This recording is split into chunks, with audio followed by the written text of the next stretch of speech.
shots. Dash fires, fires too hot. Feedback loop of endless rage.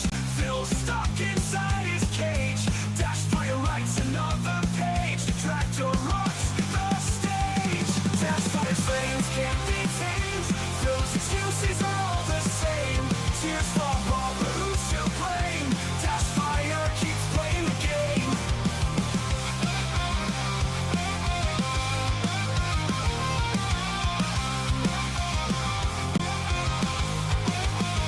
Hello, everybody. Hello, and welcome.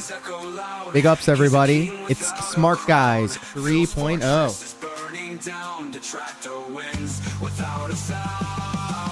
We got Dash Fire open in the background so I can make sure that we line up everything properly. Good to see everybody. Darkwind in the Dark Side Rancher, Aria. Hello. Zo.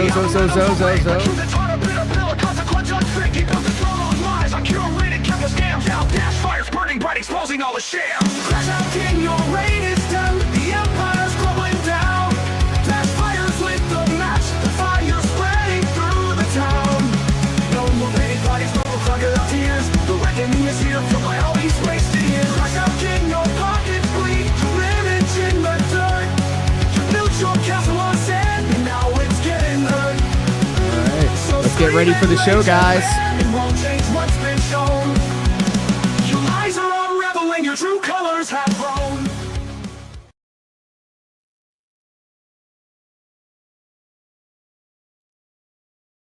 What is going on, guys? What is going on? We are back.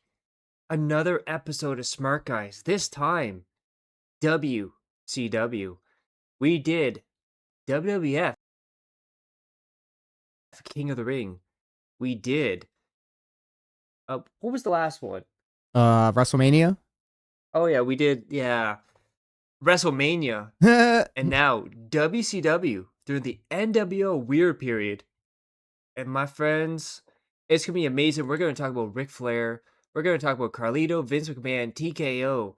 We're gonna talk about Jasmine St. Clair. A whole lot of stuff going on, and I think I'm just waiting on Diaz here. So hopefully, get the go ahead. Let's. I better take answer a the look, phone see then. what he's up to. See if his stream has started yet. Oh, we're ready. We are ready. All right, we're getting the call. Stand by.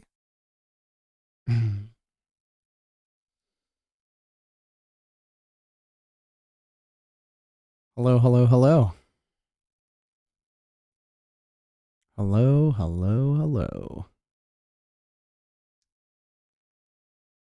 Don't worry, guys. We'll figure it out one of these days. Hello. There he is. Hello. How are you?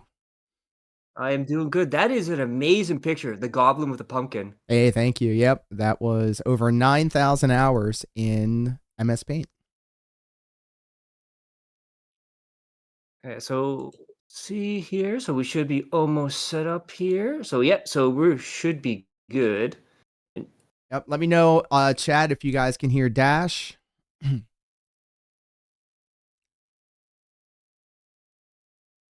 Go ahead, Dash. Let him hear you for a second. Hello. How's everyone doing? Perfect. Excellent. All right, I got you. Your Monarch in the house. Okay, I'm my Amadeus. friend. Big ups. All right, they can hear you. So you are a big WCW fan. You grew up on this stuff, right? Yes, I was a WCW kid growing up. That was the promotion that I followed the most. I didn't have cable, so the little bit of wrestling that I did get to watch, the weekly shows, were always on the local stations. WCW just had more of it, and so I found myself watching a lot more of it. And was there any particular wrestlers or certain angles that you liked that in your head, you're like, man, this was such a good time to watch this? Yes, absolutely. The Cruiserweight division on Nitro, they always delivered in their matches. It was something that I never saw before, and I actually patterned a lot of my pro wrestling after the Cruiser Doors. So if there was one thing that stood out in the WCW that I was gravitating to, it was always the Cruiserweight stuff. From the very first day that they put them out on Nitro till the cruiserweight tag team division right before they shuttered their doors. Did you have a favorite cruiserweight? Oh my goodness, 3 count. Oh yeah. Remember when they had Tank Abbott with them too? Holy Jesus, man, take me back. But I do have a soft spot for Super Calo. I liked Juventud, Psychosis, obviously Rey Mysterio. Like it's hard to really say one cruiserweight or one luchador in particular because they were all so good. When I was doing backyard wrestling during the Attitude Era, I actually patterned my gimmick after Kidman when he was in the flock, with the ripped up shirt and the messy hair and always scratching himself like a crackhead. So very interesting to see how members of Raven's flock happen to come into their own with this Halloween Havoc 1998 event that we're going to be talking about during the show. And not only that, so around this event was the end of the flock. So you're going to see stuff with Raven, you're going to see Saturn and Lodi. And this pay-per-view in itself had a lot of problems. Backstage, in stage, timing issues. We're going to talk about all that. Plus, we're going to talk about Ric Flair. We're going to talk about TKO destroying evidence in a lawsuit. We're going to talk about people getting arrested for drunken driving. Then we're also going to talk about a topic which I'm very interested in your opinion about fans and boundaries at events, but we'll get to that. Oh, I can't wait. This is going to be a good one. I'm glad that you're all here with us. Thank you all so much for hanging out across both of our accounts, across all of the different platforms. Dash, where are you live on right now? Right now, I am on Twitch, Fire01, and also on Kick, Fire. There you go. And I'm also live on my usual haunts on YouTube, on Twitch, on Kick, and on Elon Musk's free speech app X. Big ups to everybody hanging out with us here in the chat on your preferred platform. Thank you all so much for joining us for another action-packed episode of Smark Guys 3.0. And I might just want to say, and you know what? I'm going to stand on this. This is the greatest pro wrestling internet show named Smark Guys 3.0 on the internet. I said it. That is right. All the other losers that have this name before, Smart Guys, they are nothing. They are degenerates, and we are cleaning this up. So let's get to business. What do you have on the docket for us here today, Dash? So before we get to the retro review, we're going to talk a little bit more modern. And one of the people we're going to talk about first is Darby Allin of AEW.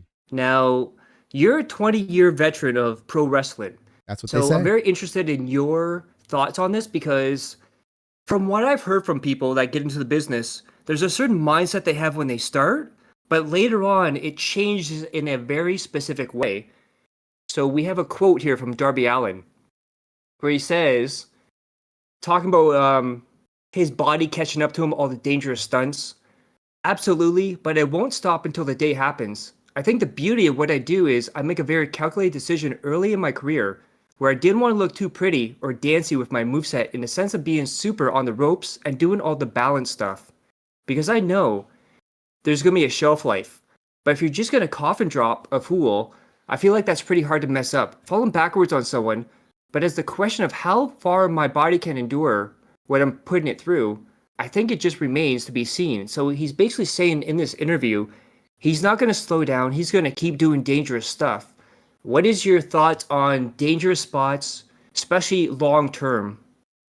I'm glad that we're actually having this conversation because this is something that is very personal to me as somebody that has done this for such a long time. And I'll go back to when I started doing this during the 1998s, the late 1900s, as they say, when WCW Halloween Havoc was happening. There were people out there like Mick Foley, for an example, that were doing very reckless stunt show, demolition derby style wrestling. And as a youth, I actually looked up to that. I liked that style and I impersonated it. I impersonated what I saw on TV in the backyard. So I was also very reckless and I was also doing a lot of dangerous stunts. And I was, leaning on the crutch of being just reckless to myself into my own body. And at the time, I mean, as a teenager, I felt that I was indestructible. I felt like I could take it. I felt like I could do this thing that nobody else would want to put their body through. And yes, to very much an extent that I was emulating the people that I admired on television. And in my elder millennial years, in the year of our Lord 2026 AK, after Charlie Kirk, I really have come to regret it because I have terrible short term memory and I have a limp whenever I walk, and I have to get up a very specific way in order for me to do it without any pain. And I stay steady medicated on marijuana because I don't want to take pain pills. But I notice if I'm not high, if I'm not ingesting an edible or smoking some weed or vaping it, I am in pain.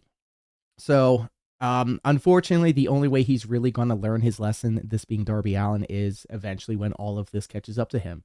And it's unfortunate because it's at such an accelerated rate nowadays. Like the bar has been set so high.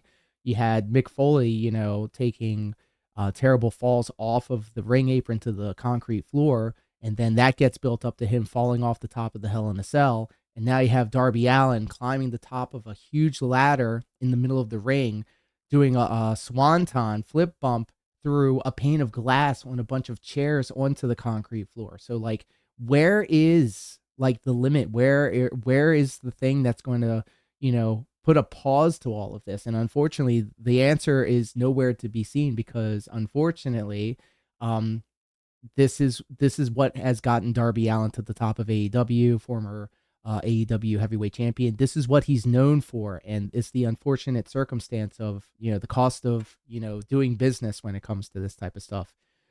Just wrestling by itself is dangerous enough, but now that you're adding all of these extra elements on there, unfortunately, the only way Darby Allin is gonna figure it out is by suffering through the consequences of his actions.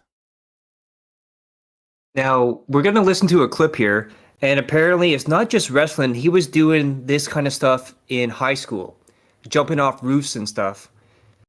And I don't know if you can see it, but look at his eyes as he talks right here. Yep, watching it. I'm literally breaking down mental barriers in my mind every time I do something crazy. I'm always breaking down. Thank you, sir. Yes.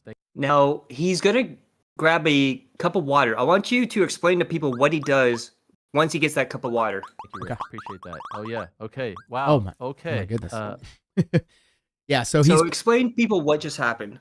So he goes to grab this mug. I guess somebody gave him a mug of water or something like that, and he goes to give it a drink. And he completely misses his mouth. He pours it all over his face and then kind of commits to the bit by pouring it over his head. Yeah, so before that, he was talking about breaking down mental barriers. And it does seem like there's already something wrong with him from damage. And he's going to talk a little bit more here. I'm breaking down mental barriers. Why in did my you just mind. do that? Okay. All right. Breaking down mental barriers in my mind every time I go out there and do something crazier, because it's coming from a life of just being told you're not going to amount to shit, and you spend your whole life believing what those people are saying. So you're like, oh, I guess I'm just going to work at a fast food job the rest of my life. Now, he's now saying, and a lot of people have this thing where I don't want to work for you. I don't want to do these jobs. I want to do something bigger, which wrestling is an amazing outlet for that. But for him to do dangerous stuff just to prove that he's someone, how dangerous is that? It's super dangerous, and it's also not difficult to do. I'm sorry, it's not a skill to be reckless. If you want to, and he is athletic, and he is smooth in the ring, and he is smart when he's doing his stuff. It's unfortunate that this is going to have to be the thing that he hangs his hat on. Unfortunately, anybody could be reckless. Anybody can throw themselves off a high point. Anybody could, throw caution to the wind. It's setting another dangerous precedent, because what if a kid just like me started watching Darby Allin and going, oh, I want that reaction from people. I just saw a recent episode of Dark Side of the Ring, and they were talking about Mick Foley and the Hell in a Cell match. and they did a preamble about how all of the dangerous things Mick Foley did in order to get, eyes on him, and then he had to increase the severity of the stuff that he did in order to maintain that position. And then like going back and looking back at it, like obviously that made him a huge international star and a multimillionaire, but at what cost? He has short-term memory. He can't remember things. He struggled to pick up his children when they were little. Obviously, there's just so many other risks that are involved that you don't even think about. Like back when Mick Foley was coming through, and I keep coming back to it, taking chair shots to the head and unprotected chair shots was the norm. And in fact, you were shunned for bitching out and not taking it straight to the dome.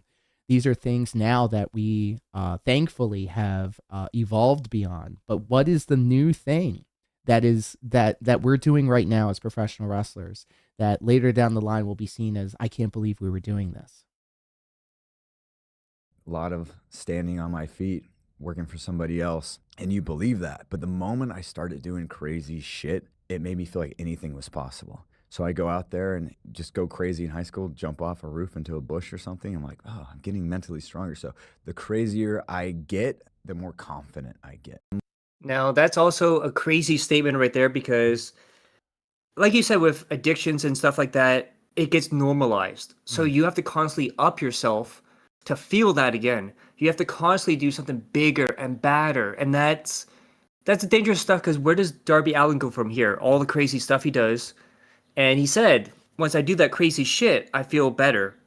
I feel mentally sound and all that stuff. So what is the thing that's going to kind of change his mind on this whole dangerous stuff? Probably a terrible injury, or maybe an injury that will shelve him for the rest of his life. He's going to end up, either crippling himself or worse. And there comes a time where you have to really take a look-see at the mental capacity of these people, because unfortunately pro wrestling does not really bring in the best and the brightest. I mean, on both sides of the guardrail. You have to be some sort of masochist in order to put your body through the rigors of a professional wrestling match. And also it's a mental thing. A lot of people try to find validation that they wouldn't find in other places, just as to what we were talking about and listening to with Darby Allin's interview, saying that he didn't just want to be a fry guy, or he didn't just want to have a day job. He wanted to be extraordinary. And if this is his way of feeling extraordinary, it's coming to such a detriment. And I feel like it's only going to invite more problems, because if his body won't allow him to do these things anymore, what is his mental state going to be, knowing that he can't get that fix anymore, that dopamine rush, that adrenaline from putting himself in danger? Yeah, and then also talking about danger, the next thing we're going to talk about is Vince McMahon had very interesting comments to say about WWF Over the Edge 1999, the pay-per-view where Owen Hart lost his life. I remember Where that. I someone was watching asked it him, live. yeah, and it was such a moment because fortunately they didn't show it on camera, but he basically, his harness was not on properly. He fell from the rafters onto a ring post, internal bleeding on the ring as well, and everybody was shocked at that moment. But Vince McMahon made the decision to keep going with the pay-per-view. And he said, the decision that I had to make was basically whether or not the show goes on. The live audience didn't really see what happened. Had they seen, no question, you have to shut that show down. Those people that came to a show, they didn't come to see someone die. And me, as a businessman, it's like, okay, let's continue on. Let's continue the show. There were a lot of negative comments actually as whether or not the show should continue. Now, do you think they made the right decision, and what do you think about his comments? It's unfortunately in such poor taste, and also it's just unfortunate because obviously there's a lot of different masters to serve when you're promoting a pro wrestling show or any type of live event. If this was a concert, if this was, any other type of, gathering, a public gathering of people, I think it would have been a different story. Unfortunately, pro wrestling tries to place itself on such a pedestal that the show must go on no matter what. And unfortunately, because of events like this and the choices that Vince McMahon made during the Over the Edge pay-per-view, this is unfortunately something that has been normalized. And to that end. It's not even an isolated case. There's been many situations where somebody has literally died in the ring in the middle of a match. Rey Mysterio famously had a match. This was outside of WWE. Wrestled somebody and then they literally died in that match. And I don't That was the know. 619 spot, right? Yes, correct. And I don't know if they continued the show after that. I don't know what the whole circumstances were beyond that, but unfortunately, wrestling and death really go hand in hand. Now, the moment they announce Owen Hart has died, they cut to an interview, and it's, I believe, Jeff Jarrett, Yes. which is very close to Owen Hart. Now, if you're in Jeff Jarrett's spot, what do you do? What a terrible spot. Do you say, I can't do this, please, I have to go to the hospital with my friend? Or do you say, I have to keep going, I have to do the show? What a tough decision to make. If I was put in that position, and I mean, I do have a bias because, like, Jeff Jarrett, I would, if it was me, if I was put in that position, I would have to say the show must go on. It's going to be a difficult decision, and it's going to be under duress, no doubt.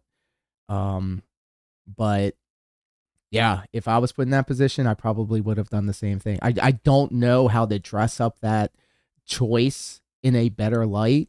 All I can just simply say is the matter of fact statement. If I was next on the show, and brother, I remember watching that thing, and I remember seeing like clips on Twitter, kind of encapsulating everything that was going on in that moment. I remember there was still blood stains on the mat after the fact, and they had this main event match with The Undertaker out there, which was so, brother, that was so in poor taste, having the fucking Undertaker come out, bro, after. And you can see The Undertaker just crying too. Yeah, it was crazy. What a weird world pro wrestling is. To literally push through the fact that one of your performers died, and yet the show still must go on. Well, not only that, so they could have used any moniker for The Undertaker that night after that, but they kept calling him the Dead Man. And in hindsight, yeah. To the propaganda arm of WWE, like, I've learned a lot when it comes to like how WWE handles press and how it handles like media narratives, and that's why I'm always talking about media literacy when you interact with any type of media on the internet, whether it be a tweet or whether it be an ad. You just never know. And so I've learned a lot from WWE in terms of how they run their propaganda. And then I see it in like other news markets. I see it in cable news. I can see it on, live streamers and their political leanings and stuff. When the WWE network scrubbed all the Chris Benoit stuff after what he did, and just pretended like he never existed. And to the casual fan and to the people that are not engrossed in the pro wrestling scene, they wouldn't have known any better. And so they are catering to the mass wide audience that doesn't follow every nook and cranny of the WWE. As far as they're concerned, Chris Benoit never existed. And so they've been programmed, for better or worse, to, not acknowledge his existence. So, yeah, especially when, Vacant won the world title at WrestleMania 20. Or was it Stevie Richards? I keep hearing different stories. Could be one or the other. And then next story up was a very, very weird one. So Chris Dunn, who used to be a writer for the WWE, said that in 2020, during COVID, the pitch was Sheamus, Cesaro, Nakamura, and Lars Sullivan. Wow. To make a brand new NWO stable. And even said there was a legendary NWO member that was flown to Orlando but couldn't pass the COVID test. Now, couple questions here. Do you think this idea would have worked with these people inside? And who do you think was the legendary person?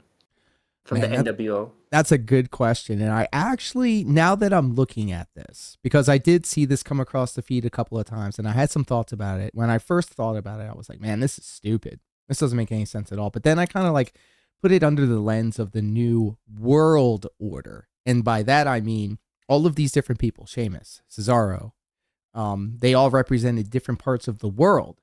So it wasn't just a bunch of white boys rocking the NWO.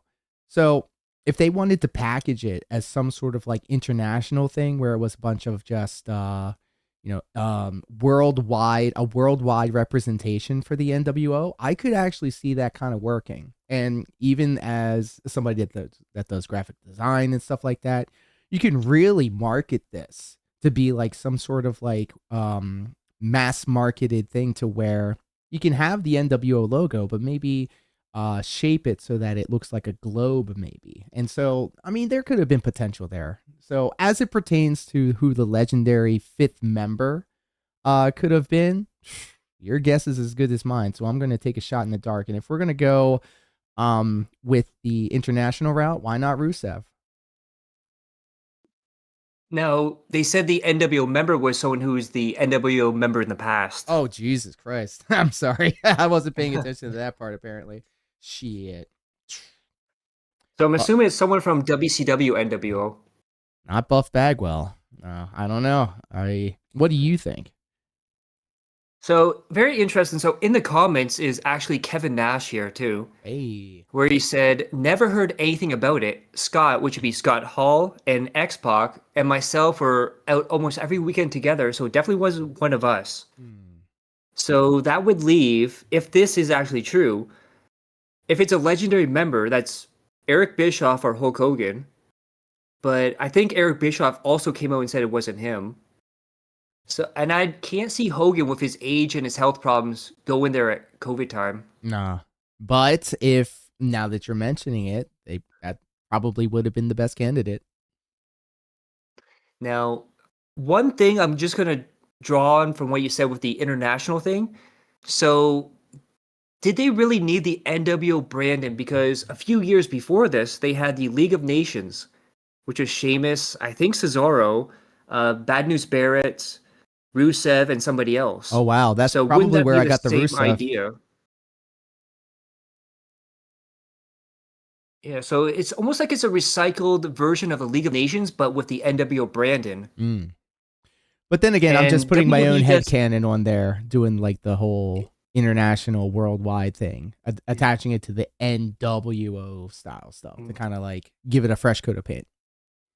Now, seeing the WCW version of NWO and WWE's failed version of NWO, do you trust WWE do another version of NWO? Hell no. They don't need to do NWO anymore.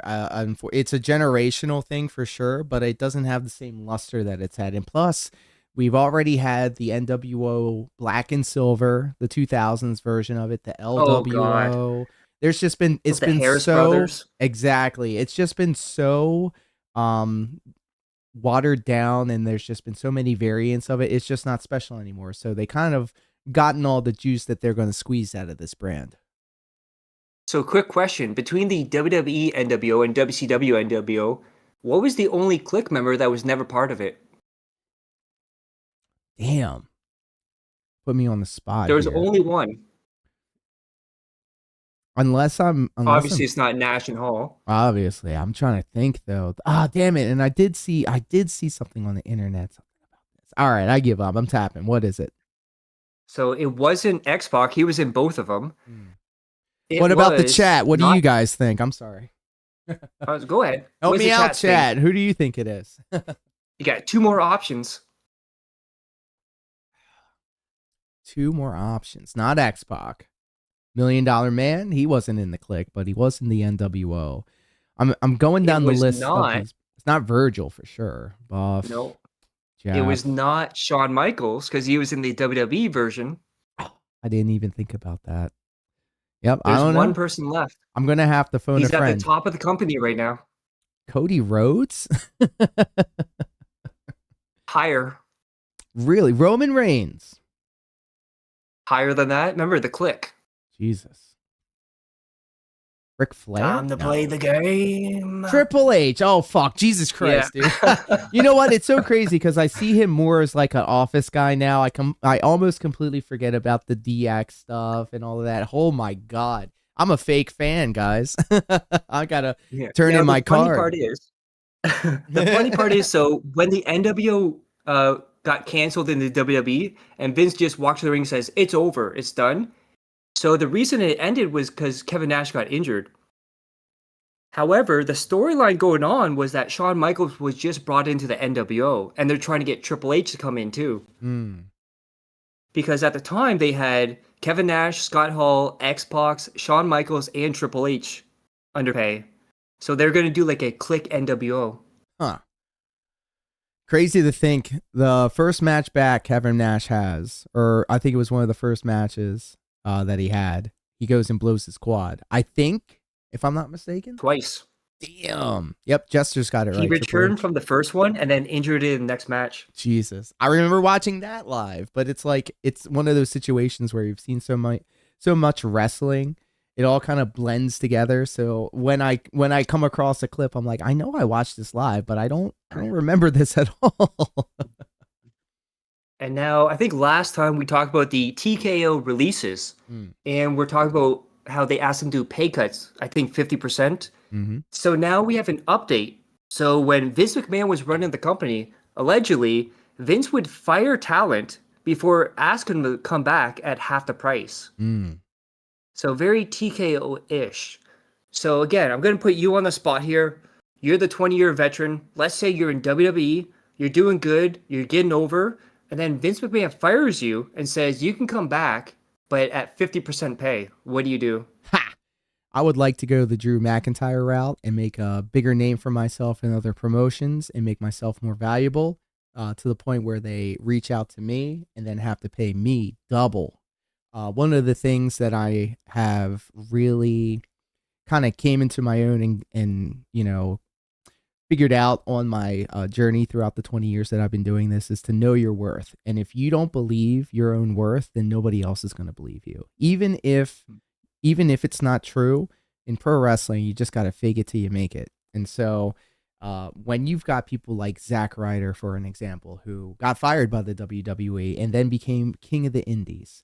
Now he's back on SmackDown with his wife, Chelsea Green, you know, making that TKO money. So it's all just a matter of like, how bad do you want it? If it was me, I mean, I would love to make it. I would love to make the 50% pay cut that these people are making. But yeah, if you were to ask me if I would come back, if Vince McMahon was like, yeah, well, I'll do it at 50, I'm like, all right, no. How about you pay me double when I start making a bigger name for myself in other places? I'm gonna make some money somewhere else. Now, do you think that's very scummy where he intentionally fires you and offers you your job back for 50%? Yes, but that is the price of doing business.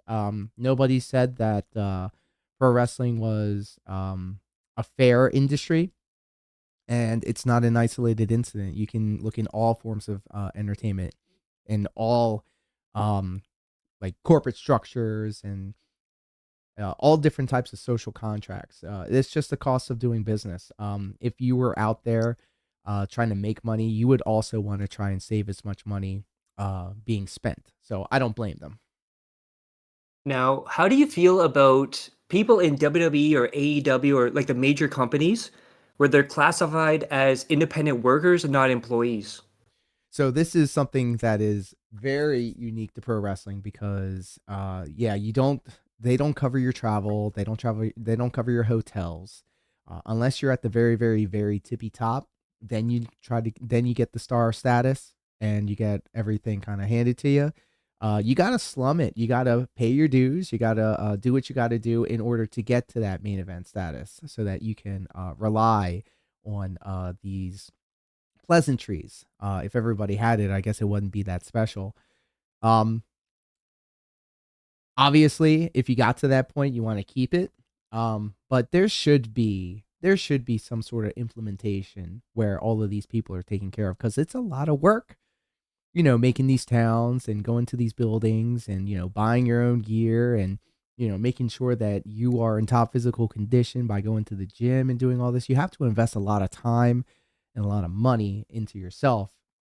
And here's not to say that there isn't one person at the very tippy top that doesn't see you the way that you see yourself, and all of that work that you do is for nothing because that person doesn't see you as somebody. And so, of course, they're not going to try and give you the amenities in order to accomplish your goals. But to that end, Now, go ahead. let's say you're a plumber though, and you have to buy all your tools. You have to travel to different people's houses. You're an independent contractor. But let's just say you take a job at one person's house and they say, well, you can't work for anyone else. You have to work for me whenever I want you. Oh, brother. So I have a very unique perspective on that because even at the independent level, there are situations where if you work for a promoter in one area, they'll ask you in certain situations, not all promoters, but like they have been more often than not the type of person or promoter to say, hey, we want you to be an attraction on our show. We would like to have you exclusive on our show. So we would prefer if you don't work for them. And if you go work for them, you can't work for us. So that's kind of like strong arming these talents sometimes. And unfortunately, the pro wrestling industry is very scummy. So they'll want to prey on the people that don't know better, the greenhorns, the new guys that are just coming up and want to get every opportunity that they can.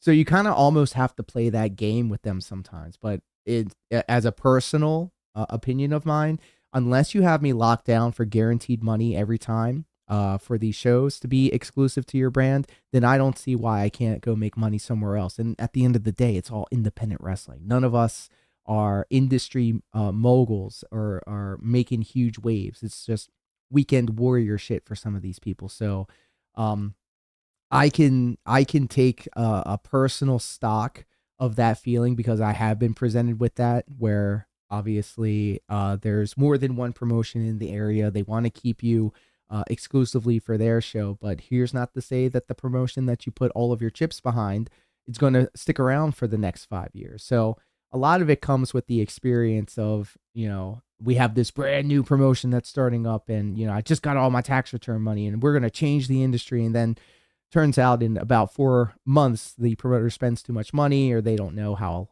deep shit was going to get. They weren't ready for it. And then it all falls apart. And then what? Are you going to come with your, are you going to come to the other promotion with your hat in your hand going, can you please give me a job? I'm sorry. I was trying to make your competitor some more money. It's wicked work. It's a shady ass industry. I just don't agree with it, but I understand why people would have to play that game. And also, people have to realize around this time, like WCW 1998, WWF, there wasn't a lot of guaranteed money. So before the NWO and before another person, which I'm going to ask you a trivia question about that. Let's go. People were on pay per appearance, but also under contract. So they could stuff you in catering for a month, 2 months, and you're only paid per appearance on TV, but you can't work for the competitor, which I'm so glad guaranteed contracts came around. It is, excuse me. That was a thing that, like, I think Kevin Nash and Scott Hall were the pioneers of. They were the ones that kind of like spearheaded that whole approach, guaranteed all this money. And then, of course, obviously it paid WCW back in dividends, if I'm remembering it correctly. But the potential for people to make so much more money than what they're guaranteed is, I guess, the allure. But then also you need to understand there's obviously a downside to it if it doesn't work out the way that you think. And yes, you could be iced out. And for a lot of these people that are on the tail end of their contracts with certain promotions, the promoters will intentionally not use you so that they can cool you off so that you're not a valuable commodity if you were to go to another promotion. So it's all pretty bad. Yeah, so Kevin Nash and Scott Hall were the first people in WCW to get guaranteed contracts and do the whole structure. But there was a person before them in WWF at the time. How familiar does this name sound to you? Wildman Mark Marrow. Oh my goodness. The the former Mr. Sable. Shout out to Mark Marrow, who I actually took his TKO finishing maneuver from. I call it the TKOMG or the TKO my God. So the story goes that when he was in WCW as Johnny Be Good or Johnny Be Bad, I believe, and Vince saw it and he fell in love, but he wanted the guy coming in with his gimmick. And the gimmick was owned by WCW. Oops. So he gets the guy, gives him guaranteed money, and then goes, I can't use the gimmick. What am I going to do with this guy? That And sounds then like Wild Man Mark Merrow came out. sounds like a personal problem. He should have done his research. He sounds street smart, not book smart. Well, that's also the time they had like was it the Goon, the hockey player, and all these other people there? Oh yes, the era when every professional wrestler also had a job, and like a tax guy, a trash guy. Yeah, there's so many. Oh, there was a monk too. Bashing Booger before he was Bashing Booger was a monk for like 1 week. What the? Oh my god, these gimmicks, bro. It was so weird. And originally, supposedly, Chris Jericho was saying that he almost became the Goon because his dad's a hockey player. There was a different word back then, by the way, guys. Goon Yes. means something completely different nowadays. Yes. Goon meant like a weird, well, I shouldn't say weirdo because that's the same thing. It meant like Like a someone that henchman? was dumb. Yeah, Yeah, like, henchman. like a henchman. Like, hey, boss, we'll get the Batman, boss. Like we're a goon. Yeah, like Joker's goons. Yeah. So now, speaking of weird and disgusting stuff, we're going to talk about fan boundaries, the first of many here, I'm assuming. Okay. We have Carlito, who has to put out a public statement. Please stop requesting I spit in your face. Hey yo. I don't do it. Hey yo. So- What the? So apparently, he kept having people come because his whole gimmick is spin apple in people's faces, and people kept coming in, please spit in my face and all that other stuff. Now, what would you say your boundary? Obviously, this is way over the boundary. What would you say your boundary is for fans? So, over the course of the time that I've been a professional wrestler, you think like being a detractor invites like schizo style people that like kind of stalk and follow your every move. It's nothing compared to the pro wrestling world. You'll have people threatening to shoot up the place that you're working at, like the building.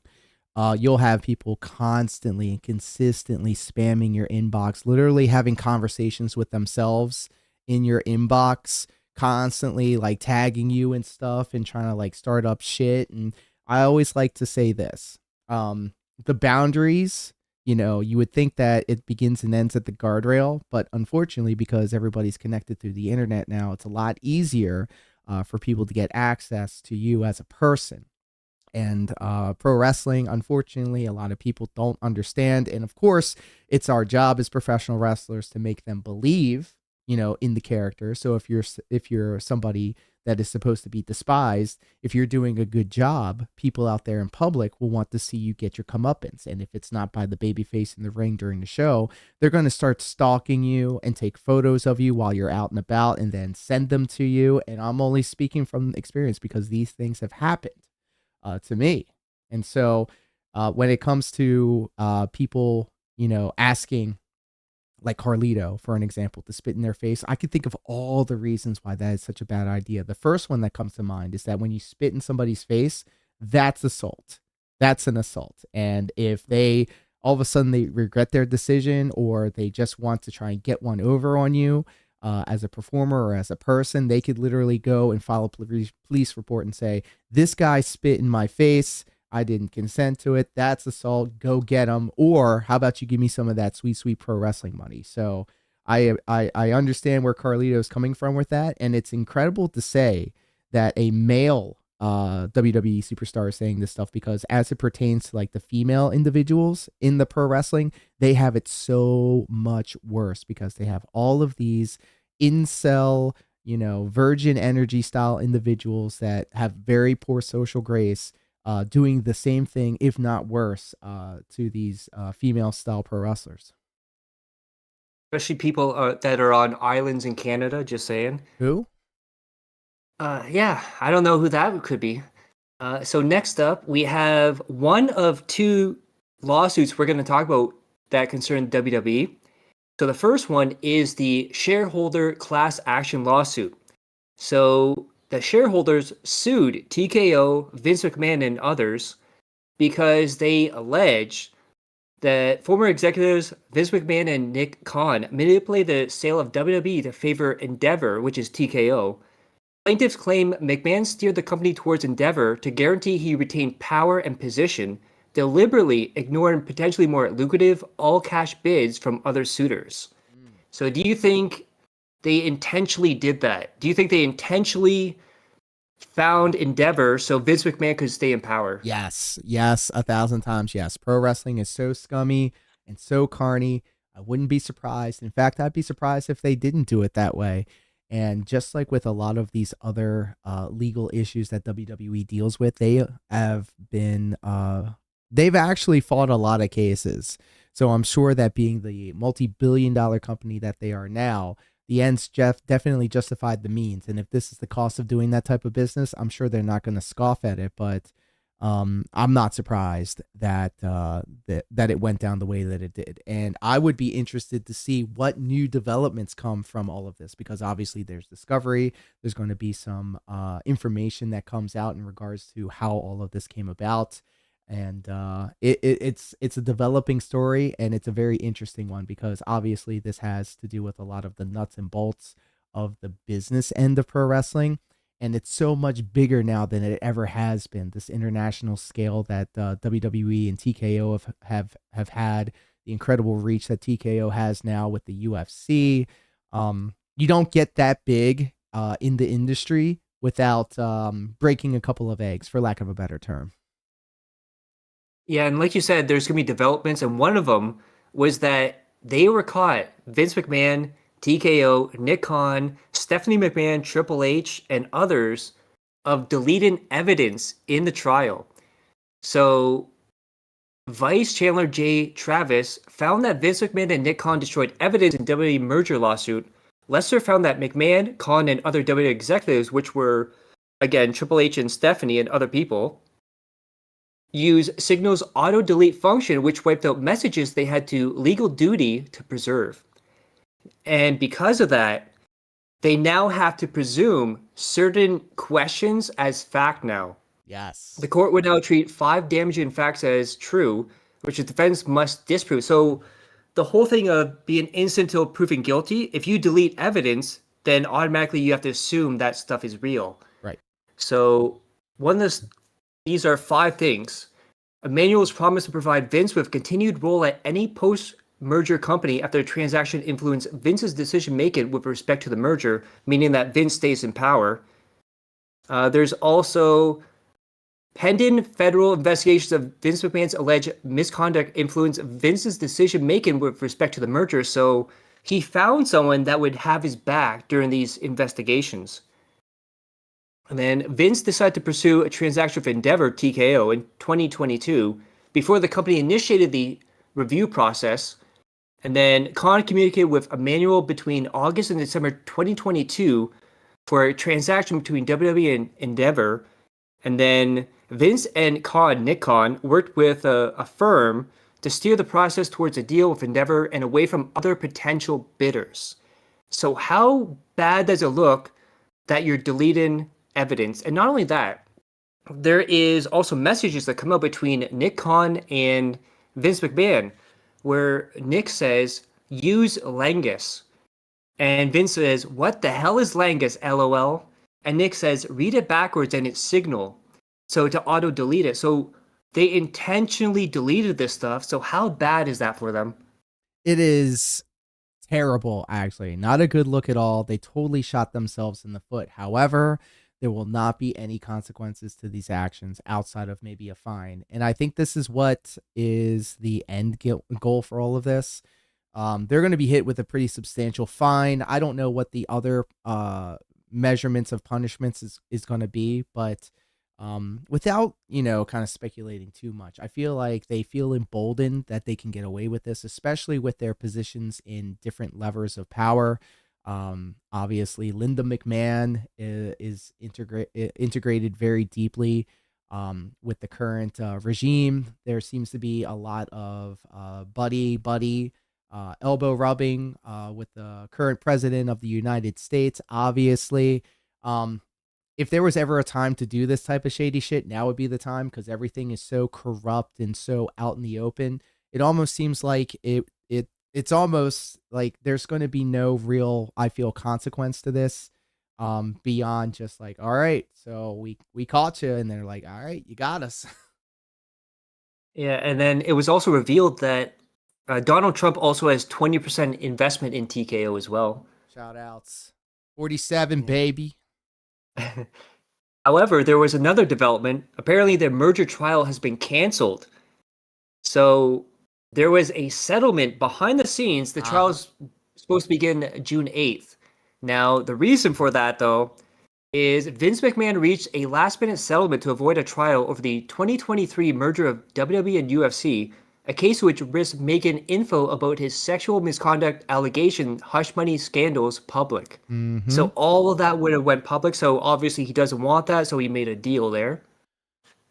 I'm sure a very substantial financial deal. So how much money does it all of this really does kind of drill that fact home, that this was pretty much just a way for, how much money can I throw at this problem to make it go away? And I'm sure they were more than willing to accept his financials. Oh yeah, he's a multi-billionaire, so that's nothing to him. Now, do you remember WWE star Curtis Axel? Oh yeah, he was the longest Royal Rumble entrant, apparently, still going on strong to this day. Yeah, well, he might have some trouble now. So apparently he was arrested on May 17th, charged with third-degree driving while impaired, refused to submit to a chemical test, I'm guessing that is the breathalyzer, obstruction of the legal process, possession of an open bottle of alcohol inside the vehicle, and failure to stop after an incident involving property damage. I believe this is all in like a McDonald's drive-thru or something like that. Oof. Yeah. So he's been released. So this has been what message would you have for Curtis Axel? Well, put the bottle down. And this goes to everybody that has a problem with alcohol. I've never seen anybody reasonably drink. There's always some slip up. There's always something alongside. Phil. Yeah, exactly. Anybody drinking on stream. Alcoholism is a serious thing. And, I'm not one for telling people how to live their lives, but I have never seen somebody, have a healthy relationship with alcohol, even if they just, celebratory or anything like that. I can't stand to be around drunk people. I don't like, I used to drink like a fish. I don't drink anymore. It just never turns out the way that you think. I don't think the juice would be worth the squeeze. But yeah, put the bottle down, dude, and get yourself right. I'm sure we all mess up from time to time. None of us bat 1,000. But just, I don't know, figure yourself out. And sometimes it takes situations like this to kind of come to that moment where you're like, okay, maybe I need to make a change in my life. But, all the best to Curtis Axel. Obviously, don't want to see him or anybody doing bad for themselves. But hopefully this will be the thing that kind of helps him turn it around. And then also, speaking of former WWE wrestlers, we have Candice Michelle. And let's go. Look at her face. That's probably the worst picture they could have pictured. Yeah. Her bottom teeth coming out like that. But this is probably something you'll have a lot of something to say on it. So Candice Michelle says wrestlers need to stop letting botches mentally break them. So we've seen the rise of botchamania. Yes. And what she's saying in this article is that a lot of wrestlers are becoming too paranoid. They're saying, oh my God, I can't mess up. I'll be on botchamania. I have to do this. I have to get this right, which makes them a little bit more prone to doing it because it's always on their mind. So what do you think about the whole culture of botchamania, people hyping up botches and just waiting for them to happen? So one of my guilty pleasures when it comes to professional wrestling, and I want to ask the class, I want to ask everybody across Dash Fire's chat, across this chat over here, sound off. Do you guys follow the botchamanias at all? Do you watch the botchamanias? Do you watch the compilations of the mess ups? Does it bring you joy? I personally love them. They're a guilty pleasure of mine, as long as it's not people like breaking their shit, like when it comes to like breaking their arms or legs or falling on their heads or getting like severely concussed and stuff like that. Like, Yeah, I don't harmless fun. Yeah. exactly. I'm talking about like the, oh, I picked you up, but I fell, or, oh, I put you on the table and it already broke. I like those lighthearted things, but when it comes to seeing my peers in the pro wrestling world, hurting them, getting hurt and all of that stuff, I can do without any of that. Unfortunately, I think Candice Michelle is missing the mark here when it comes to the point that she's trying to make. And I think, to, align with what she has to say, yes, people do get in their own head trying to, work through what they're going to do when they're out there. And then when things go wrong, they don't have the wherewithal to kind of pick up where they left off or to just leave it alone and keep going. That all goes back to being able to work. And sometimes people understand what being a good worker is, because you'll think, oh, it's, if you're a good wrestler, which is a big part of it, but like being a good worker also involves being able to adapt and work on the fly. I always pride myself on having matches with some new guys that haven't wrestled for, as long as I have, and just say, hey, we're going to just go out there and we're just going to listen to the crowd and we're going to have some fun. And we're going to, live in the moment and react to what's happening and then build from there, because you never know, you might be out there, something goes wrong, something goes sideways, and all you can do is think about, well, what about this? And what about that? What about, we went from A, B, C to D, but I forgot E, and now like I can't go to F, G, H, I, J, K. Candice Michelle has botched a couple of times. I have botched a couple of times. And it's all in how you handle it. Nobody is going to be perfect out there in the ring. Even the best among us, the Becky Lynches, the Roman Reigns, the Cody Rhodes, all of them have had a botch or two in their careers. It's all in how you handle it. You can control to an extent if you're going to execute what you're trying to do to an extent, but you can control 100% how you react to it. And if you don't respond to it and give more energy to it and more oxygen to it, a lot of your fan base and a lot of people that watch you may not even notice that you botched. Yeah, and we have a few quotes from Candice Michelle. We're going to see what you think of those. First, thank you, WWE Figure God, for becoming a follower on Twitch. Let's go.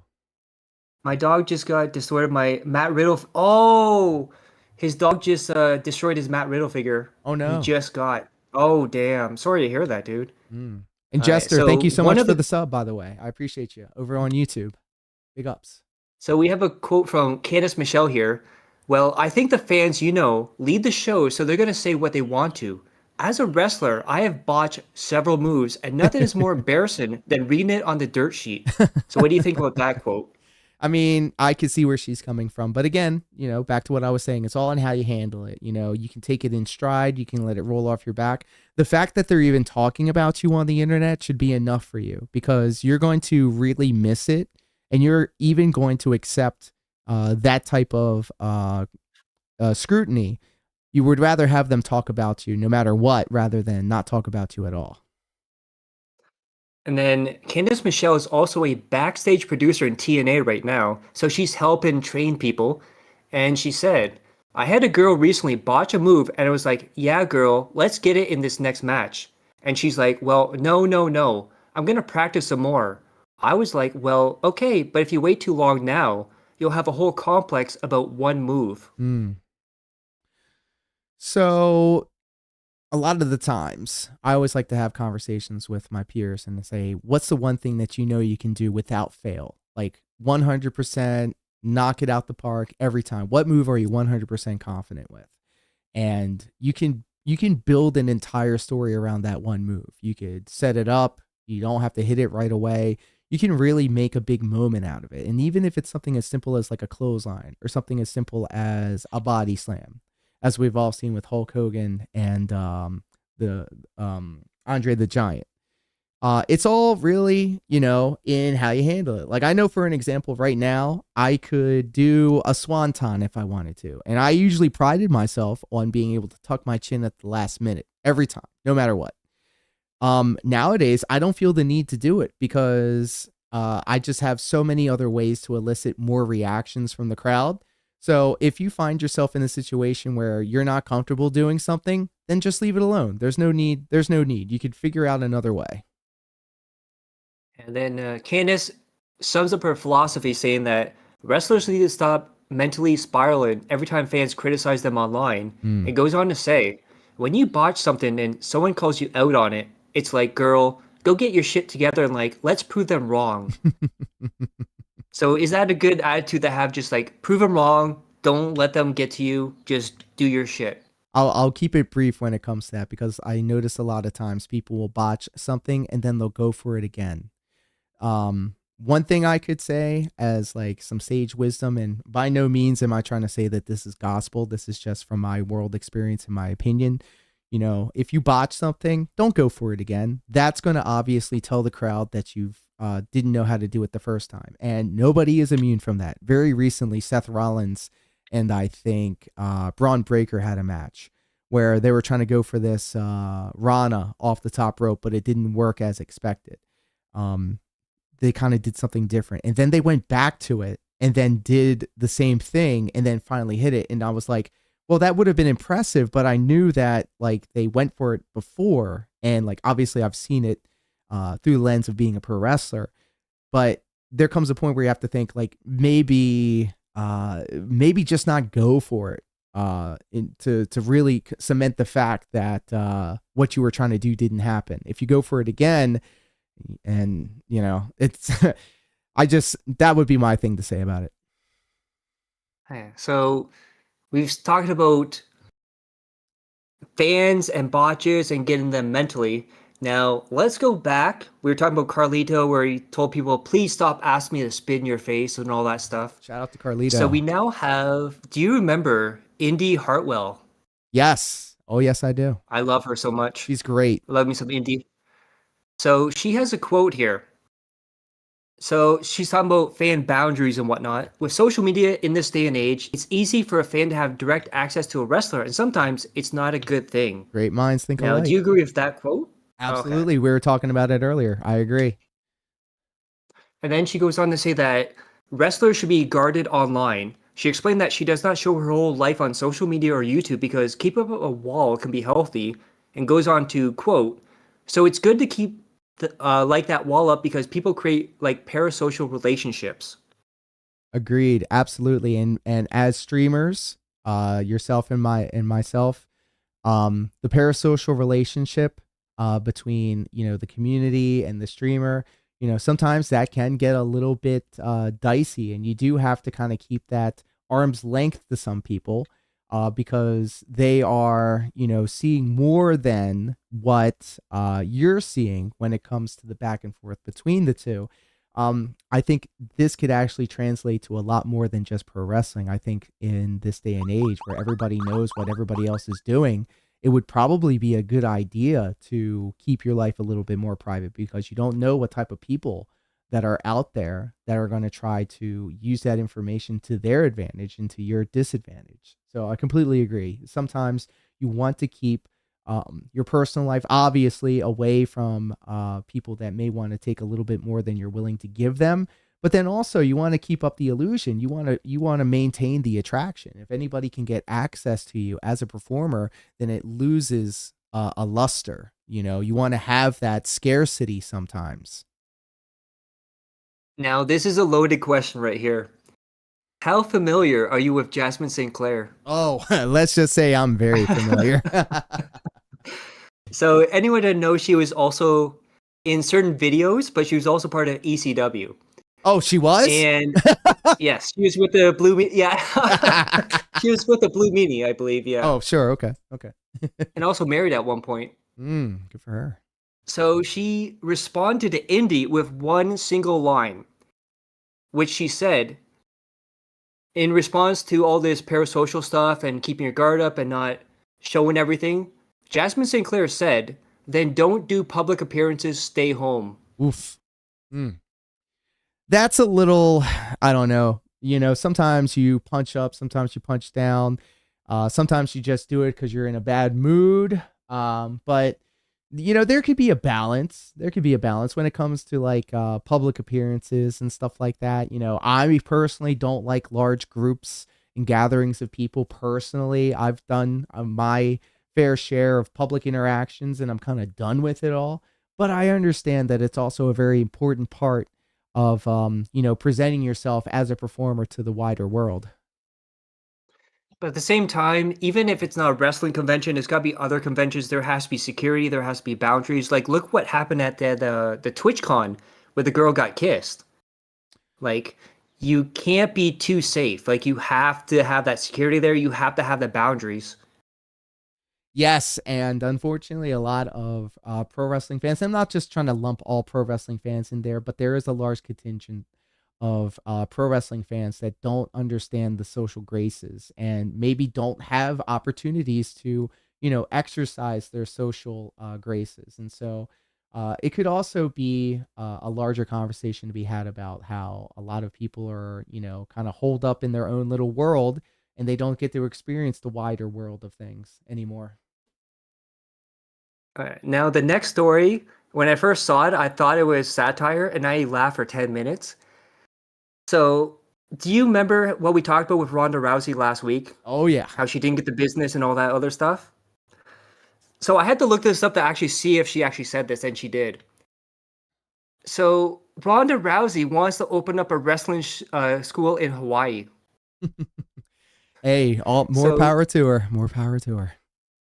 so she says, I think just we're trying to have another kid now and all this stuff. That lifestyle, being on the road and wrestling, it's just not conductive at all to having multiple kids.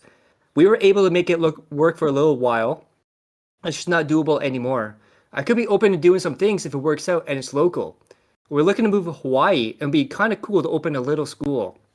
Now, if this was a UFC school or MMA school, I'd be like, yeah, you definitely do that. You're a legend. You know what you're doing. But when you open up a school for business you don't understand, you don't get, and then you piss everyone off and you burn all your bridges, is that really a good idea? Well, definitely wouldn't be the first time. I have definitely come across a lot of less reputable schools in my experience. So who am I to say that somebody that happened to be at a couple of WrestleManias and actually had not just one, but two runs in the WWE would have to say about the industry and the business? I'm sure that they would have at least something to say about their experience with the big time. So I would, the Ronda Rousey is a very polarizing character. She's a very polarizing figure and a very polarizing person. My first thought about this would be just a little bit of optimism. If she wanted to open up a wrestling school, who's not to say that the people that she puts, in place in order to make this thing happen? Because it's not just going to be her. Obviously, it's I would going to hope be. not. It would be a collective of people that she feels like she could trust to carry this thing forward. So, on the optimistic side of things, I would say, maybe like a wait and see approach to see if maybe there's actually something there. To that end, what I would say then is if you were to come from a Ronda Rousey school, would a WWE want to do business with you considering all the things that she said about them? So that's another thing to consider. And we talked about that before. The abrasiveness of Ronda Rousey and being very outspoken about how things were done in the WWE when she was there. She's kind of giving the people that come from that school a detriment because now they're representing the school and the person that said all this shit about them. Yeah. And I can see the only way it will succeed is if she has an actual wrestler running the school. So if she had, let's say, a Bailey, or she had, a Seth Rollins type who gets the business, then I can see that happening. But if WWE sees Ronda Rousey running a wrestling school and training people, they'll be like, maybe we look at different schools. Yes, and to that end, there's a lot of less than reputable schools out there. And if I was presented with the opportunity to train at a Ronda Rousey wrestling school, you can't say that the equity in the Ronda Rousey name isn't something to go towards. I would go to a Ronda Rousey pro wrestling school. Yeah, like I said, like in my opinion, it would make more sense and have more of a respect factor if it was an MMA school, not a wrestling school. She could definitely show a lot more techniques in the MMA side of things, which is, you know, to kind of put my own personal lens on that. When myself and Mark Brutal were tag teaming, he is a legitimate fighter. He's a jiu-jitsu style individual, brown belt, very accomplished in his craft. So when we were tagging up, he was showing me, the graps, and I was showing him the wrestling side of things, the showmanship, the pageantry and all that. And then he was showing me legitimately how to put people in holds and put people where I want them to be. So, she does provide a service when it comes to, the MMA background, and she's definitely had the experience. She was under the brightest lights and the biggest stages. So not to take any credit away from her. Again, it's all a matter of perspective. If you're coming up in the business and you're in Hawaii, I mean, what a weird place to put it there. I mean, I don't know. Oh, Yeah, Dr. and Jomha speaking of, over here. I'm sorry. I didn't mean to oh, go interrupt, but ahead. Dr. Jomha over here on Kick was asking, isn't Alberto Del Rio opening up a wrestling school? Now, that is the first time I'm hearing it. Last time I heard, he was locked up or was going to be locked up. Oh, I can only imagine that ending with him smacking people around. He's got that Latin temper. He comes out of the bathroom like white on his lips and stuff. Like, what are you doing? Why aren't you working? Based. Yeah. So from one joke to another, we're gonna talk about my favorite person in wrestling, and of course that's Ric Flair. Up, here we go. Let's go. Let's hear it. So first, before we get into the juicy stuff, what did you think of Ric Flair and Randy Savage's matches together? They were fine. They're both top tier talents. They put together some good matches. I have something to say when we get into the retro review of Halloween Havoc, and all of the other older shows that we've been watching, like the WrestleManias, the King of the Rings. But I mean, at the time, they were at the top of their game. They were doing the damn thing, and it wasn't bad for what it was. I mean, compared to what happens in the ring nowadays, it's kind of standard fare. But like, I mean, at the time, I would think that obviously they were two of the biggest stars in the industry, so they must have been doing something right. So according to Ric Flair, he said that him and Randy Savage had terrible chemistry together. So he goes on to say, we had terrible chemistry. We wanted to rehearse, or he wanted to rehearse, and I didn't. So this is Yes. very similar to like last week or last month. We talked about The Rock and Hulk Hogan, how The Rock wanted to rehearse it, and Hogan's like, we got to feel the crowd, brother. Uh-huh. He said, I only did it for WrestleMania, which is WrestleMania 5, I think. I could be wrong about that. Instead of a week off, I had to come to Tampa, wrestle for 3 hours a day with him to memorize a match. And that just wasn't my style. You have to feel the crowd. Yes, agreed. And, I said that earlier on the stream today. I would much rather go out there, feel the crowd, instead of having to remember a laundry list of things that needs to be done in that match. Because what if something goes sideways? Then what? And now we get into the juicy stuff involving Ric Flair. So apparently, Woo! Ric Flair, is suing someone for using the trademark Flair. Not Ric Flair, not Nature Boy Flair, just Flair. Now, the problem with this one is in the States, there's certain words that are so common you can't trademark them. So he could trademark Ric Flair, he could trademark Nature Boy Ric Flair or Nature Flair or something like that. But because Flair is so common, he can't trademark that one specific word. So even, what is it, TGI Fridays or whatever, they had the vest with the Flair on it. I think so. So it's a common word. So he put this out on Twitter. Unfortunately, there's someone that I'm very familiar with using my own trademark, Flair. I believe he had like a garbage collecting company. So it's like green with the Flair or something like that. Okay. I would like anyone who is using my trademarks, which are impossible to own, which doesn't make any sense. So if it's impossible to own, how do you own them? And I own mine. To know that I'm well represented by a reputable $1,000 per hour attorney. Remember, the same guy that has money problems, Yeah. that makes a living suing people that abuse my trademark. Remember, he just said suing people that abuse his trademark. Within You the know same who I'm sentence. talking about? Yeah. I hope you can clear this up by Monday. If you can't resolve this issue, read the penalties. So he's saying, stop using it or I'm going to sue you. Mm. So who exactly was he talking about? And he gives a little hint here. Ultimately, the people that did that to me need to look in the mirror and know I worked my whole career for that to belong to my daughter or my son. Mm. Now, the very interesting part is he said son, singular. So he has, unfortunately, one of his sons passed away. Yes. But usually in interviews, he always says sons, plural. So Diaz, who exactly is he suing here? Sounds like he's suing one of his kids.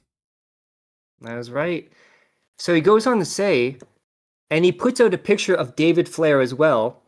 The relationship was gone 9 years ago. I'm sorry instead that it came to this. I tried my best to fix things over the years, only be rejected because your wife runs your life. Damn. So we know about Ric Flair's history with women. I think he's been divorced like 5 times now. At least. Do you remember the first King of the Ring we did? And he said like, I slept with 10,000 women on the road or something like that. Yeah. So, and some of them were like heavy, so it still counts or something like that. Or I didn't want them to know my name. More than one. Yeah. So we saw how he deals with women, how he thinks of women. So do you think this is just David's wife is trying to make him, stand up to his dad, and his dad's like, I have this big ego, I'm Ric Flair. And all of a sudden, when the relationship breaks down, all of a sudden, then he sues him. He was okay with him using it before, but now he's not. Well, I don't know the full story when it comes to the dynamic between Ric Flair and his kid.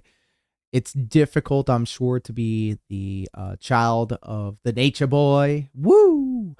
And I'm sure that there's so many more variables that we're not familiar with, and all we can really go on is what we're seeing in front of us. And from what I see is that Ric Flair is just talking a lot of shit, because unless it's in a letterhead written by this $1,000 per hour lawyer, I wouldn't take it with much of a grain of salt. Like you said, the Flair name is very common. And he even said it himself that it would be impossible to get a copyright for that. So he really has no leg to stand on. So it just sounds like a bunch of saber rattling, a lot of hot air. And essentially, in the pro wrestling world, you're just cutting the promo, and you're just trying to put out your piece and, maybe get it off your chest. And I don't see it going the way Ric Flair thinks it's going to go. This whole dynamic also about his kid's wife also having some sort of say in all of this seems very interesting to me. I wouldn't be confident in giving like a final perspective or opinion based off of what we've seen so far. I don't see this amounting to a bunch or to anything really. So in the previous tweets, we saw him say, "You have by Monday or I'm going to sue you," right? The ones we just read, and then he talked about how it's son. So then he starts getting backlash. People start calling him out, calling him a POS for trying to sue his son because he doesn't want anything to do with his dad. He puts this out on Twitter. I'm obviously not suing my son, even though he just said he was. Just reminded him that you can't have the best of both worlds. Use your God-given name, Flair, F-L-I-E-H-R, which is his real name, which isn't worth a cup of coffees. So how disrespectful is that to Ric Flair's mom and dad that he's saying his real name isn't worth a cup of coffee? Or your wife's name, who has had 3 generations of success. Also, please don't sell my robes that I let you use during your career, as you've already sold 1. Damn. You're 47 years old. Now stand on your own 2 feet, please. Ooh. There was a little bit back and forth. David said that the robes were given to him. So far, what do you see with this tweet? Your thoughts on that? Sounds like they're both being very, very, very petty. it unfortunately, Ric Flair, back when I was a kid, Ric Flair was middle-aged and crazy. But now he's, in the throes of the twilight of his life and obviously his career, swinging wildly at anything and anyone, trying to get any type of attention, perhaps. I don't know. My interactions with Ric Flair have always been positive, even if he tried to rib me a little bit. So I don't know. It just seems like he's just shaking the cage for the sake of shaking the cage. And all of this backtracking too. We've seen some people on the internet that like to make these proclamations, but then promptly retreat when actually pressed on the matter. So I just see it as a bunch of hot air. Now, when you look at a pattern, his history, did you ever hear about the plane ride from hell with Ric Flair? Oh, buddy, I sure did. Where he cornered a woman allegedly and opened his robe and started rubbing his penis and stuff? I think there was an entire episode of The Dark Side of the Ring about this. Yes. And also, there's also shoe interviews from the past, even before that, from WCW with other wrestlers saying he would just show his dick to people behind the cameras, in the locker room, to women and stuff that didn't even work there. And then there was also a shoe interview with several black wrestlers, one of them being Teddy Long, where he kept, because Ric Flair at one point was the booker in WCW.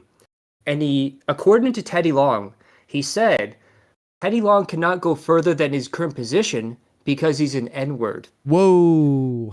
And he said that exact word, and he said he was holding down other black wrestlers as well. Now, keep in mind, that's just one side of the story. But after a while, you start seeing a pattern over and over and over. It was a different time, dude. You could say things like that.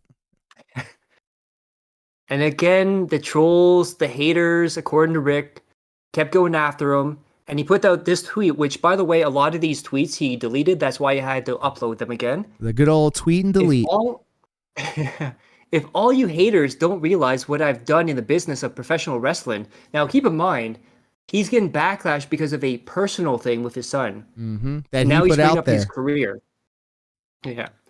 What I've done in the business of professional wrestling to make a fortune for a lot of people, let me remind you, 300 times a year, 1 hour a night for 10 years. This is a chapter in life that will never be replaced or duplicated. Get back to me when you've been there. From now on, don't call me Rick, call me Legend. Woo! And we've seen this so many times where he just goes off and off on people. And we have a burner here, the 3 stages of Ric Flair. Stage 1, make wild drunk statements. Stage 2, wake up and backtrack on statements. Stage 3, start playing victim and feel sorry for me card. And guess what stage we're about to get into, Diaz? Oh, this is very reminiscent of another content creator that we see on the internet a lot. This is very Jeremy Hambley pilled. Yeah. So he also starts talking about trolls again. What's sad is all the people that hate me under alias, let's see your real name's identity. I'll talk to you all individually. We can explain our difference in opinion. Dial 1-800 Ric Flair famous. Get back to me. I got more money than I have time. I'm tired of all the social media trolls.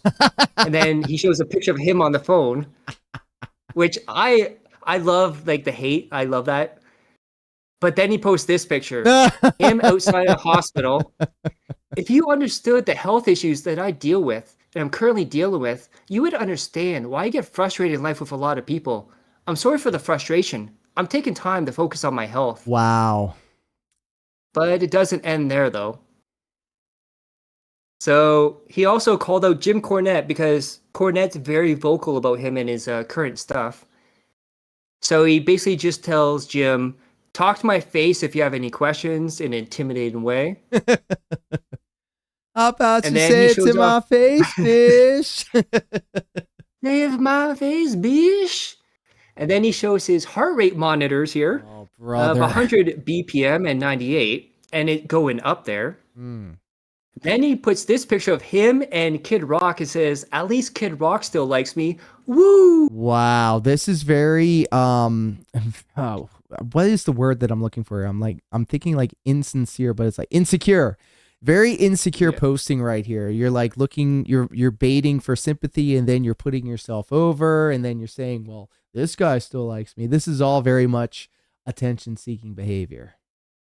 You know who it reminds me of is Boogie. Oh my God. Yeah, I never even thought about it like that. Yes, agreed. And speaking of stuff like Boogie, he put this: Dear Father in heaven, look down from above. Bless mother and father and all those I love. May angels guard over my slumbers, and when God awakes me, amen. Amen. Look, if So it gives you strength, then more power to you. But a lot of people, unfortunately, use religion as a shield and as a sword, and I don't feel like this is very genuine. Dr. Jomha over on Kick says it's sad to see a wrestling god acting like a lol cow feeding the trolls. now you're misreading one line here, though. So when he says, when God awakes me, you know what that means? I have not practiced. So when God awakes me means when I die. Yikes. Okay. Yeah. So he's saying that hopefully he doesn't die in his sleep after saying all that stuff. Jesus Christ. Yeah, Yes. he is feeling the sudden weight of his own mortality crushing down on top of him. I believe, yeah. So I got a little say about Ric Flair here. I'll let him have it. Let's go. So obviously he's been my favorite person throughout all of these reviews so far. And Rick, you walk around calling yourself the Nature Boy, 16-time world champion, styling, profiling, limousine riding, jet flying. But let's strip the glitter off the road for 1 second and talk about the man behind it. Because the real story isn't the championships. It ain't the strut. It ain't the catchphrases. The real story is the trail of burned bridges, broken friendships, and exhausted people left behind every time the spotlight fades. You built your career convincing the world you were larger than life. But outside the ring, too many people say it's the same movie over and over again. Everyone's your best friend until they stop serving a purpose. Then suddenly, they're disposable. You expect loyalty while giving none back. You expect respect while walking into rooms acting like people owe you tribute just because your name is Ric Flair. And here's the truth bomb no one wants to say out loud. Charisma can only excuse chaos for so long. See, there's a difference between being a legend and acting entitled to worship forever. Wrestling fans gave you immortality. Promoters gave you money. Wrestlers gave you their bodies night after night, making you look like a king. But somewhere along the way, the applause became oxygen. You started believing the red carpet should roll out automatically everywhere you go. That's the toxic part, because every relationship becomes about Ric Flair. Every conversation becomes about Ric Flair. Every room has to orbit Ric Flair, and if it doesn't, you burn it down on the way out.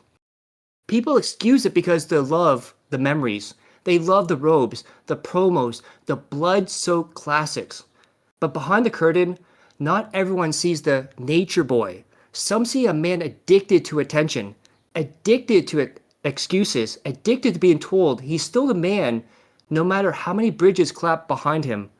The saddest part though, legends aren't supposed to leave people drained. They're supposed to elevate the business and the people around them. But when ego gets too big, everybody becomes collateral damage. You spent decades screaming, to be the man, you gotta beat the man. But eventually, the real fight ain't in the ring. It's looking in the mirror and realizing the applause can't fix loneliness, broken trust, or the damage done to the people who stood beside you. Woo? Nah, this ain't woo. This is a sign of people getting tired of cleaning up after the chaos. Damn. I'm hitting the applause button. I'm hitting the RTU applause button over here. And to add to that, it reminds me so much like DSP. To add to that, I just want to thank Ric Flair for doubling my payday the one time that I did extra work for WWE. Woo! Alright, so next up, I got all that out about Ric Flair. Hopefully he doesn't fuck up again. I have to talk about him another month. We have the second lawsuit against WWE. So, how familiar are you with the PLE access on ESPN, like the pay-per-views and stuff? All I know is that I'm paying $30 goddamn a month in order to see this slop. So there is a class action lawsuit against WWE saying they were misled about ESPN and WWE because what happens is the first hour is on ESPN. They thought the whole thing would be on there. Ooh. So you need multiple different subscriptions to watch the whole pay-per-view. Which is weird because unless you're outside the United States, you don't have to do that. Everything's on Netflix. Exactly. You can even use a VPN to watch it on Netflix, which is what I do sometimes. How weird is that though? Like your home base is in the States, but you make it harder for the Americans to watch it. It's all money. They want to get every last dollar that they can out of you. We never knew how good we had it with the WWE network. $9.99, all the pro wrestling that you could ask for, all of the pay-per-views. Brother, even Peacock. Like if you're like an Xfinity customer, Peacock comes bundled with it. You would get all the PLEs, you get the NXT shows. But now, if you wanted to watch like an NXT show, you got to do CW. If you're watching AAA, that's on YouTube.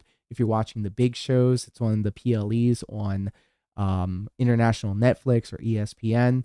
It's become so fragmented. It's very difficult to follow the product.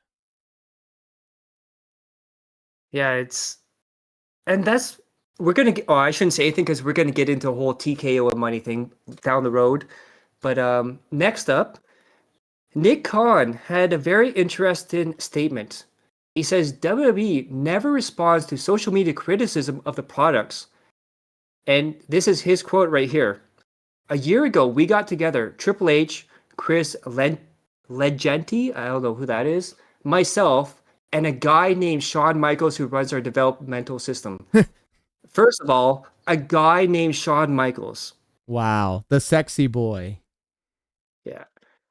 That's also Triple H's best buddy there, but that's amazing how a Hall of Famer like that can just be recognized as a guy named Shawn Michaels. And we said, hey, look, we have John Cena on his retirement tour. Rock came back, and now he's going to be filming to Jumanji and Smashing Machine at the time. Other big stars, CM Punk's 46. We got a number of men who are 40 years or older, and they're performing at the high level. We got to accelerate the next generation of talent. So what do we need to do to accelerate it? And Shawn Michaels said, we need to take them on the road so they get the crowd response at a live crowd. That's part of what wrestling makes unique. If you're getting cheered, great. If you're getting booed, great. If there's no response, terrible. So you need that live crowd to figure that out. So we made the investment in that. But then goes on to say, we will never respond to social media criticisms. If ratings are down, if revenue's down, if relevancy's down, that's up to us. So what do you think about that? It's so interesting over the course of the 20 years that I've been doing this, how big the internet has become when it comes to not just pro wrestling, but everything. No matter what you do, even if you put out the perfect product, even if you do everything the right way, you're going to have contrarians out there. You're going to have detractors. You're going to have people that just don't appreciate the stuff that you're putting out. Maybe it's not for you. Maybe it's for a different demographic. People have different expectations when it comes to what they want out of pro wrestling, because pro wrestling can be anything. This particular flavor of WWE under TKO and Endeavor and all of that, I'm starting to see the disconnect. The wrestling that you and I grew up on is so wildly different than the pro wrestling that's happening right now. But people that watch WWE now, that are coming into it fresh and new, like with fresh eyes, people that are going to grow up on the modern day WWE, this is going to be their nostalgia for them. And they're going to look back at this time and go, this is what wrestling is to me. And it looks at a larger problem when it comes to the demographics. People that came up during the Attitude Era obviously are going to feel iced out because this modern day wrestling is not for them. Tony Khan, I'm sorry, not Tony Khan, Nick Khan, his job is to make WWE and TKO money. Maybe not to Khan's run the wrestling world. Yeah, so weird. Like his job is to make them money. And so if he were to slight Shawn Michaels by saying some guy Shawn Michaels, he doesn't understand that Shawn Michaels was such a big deal back in the day.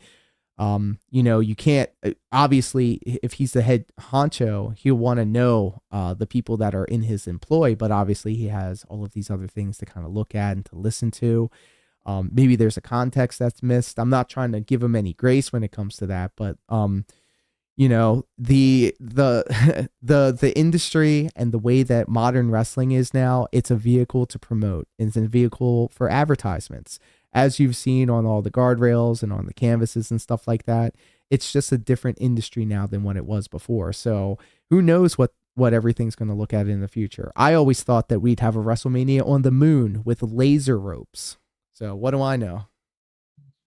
So do you think, though, they should listen to online criticism, even if they filter it and kind of like look at it like what's realistic, what's not realistic, and kind of put that into their plans? Here is a bold statement that I'm going to say, and it may be controversial, but they shouldn't listen to the internet because the internet doesn't know shit about shit.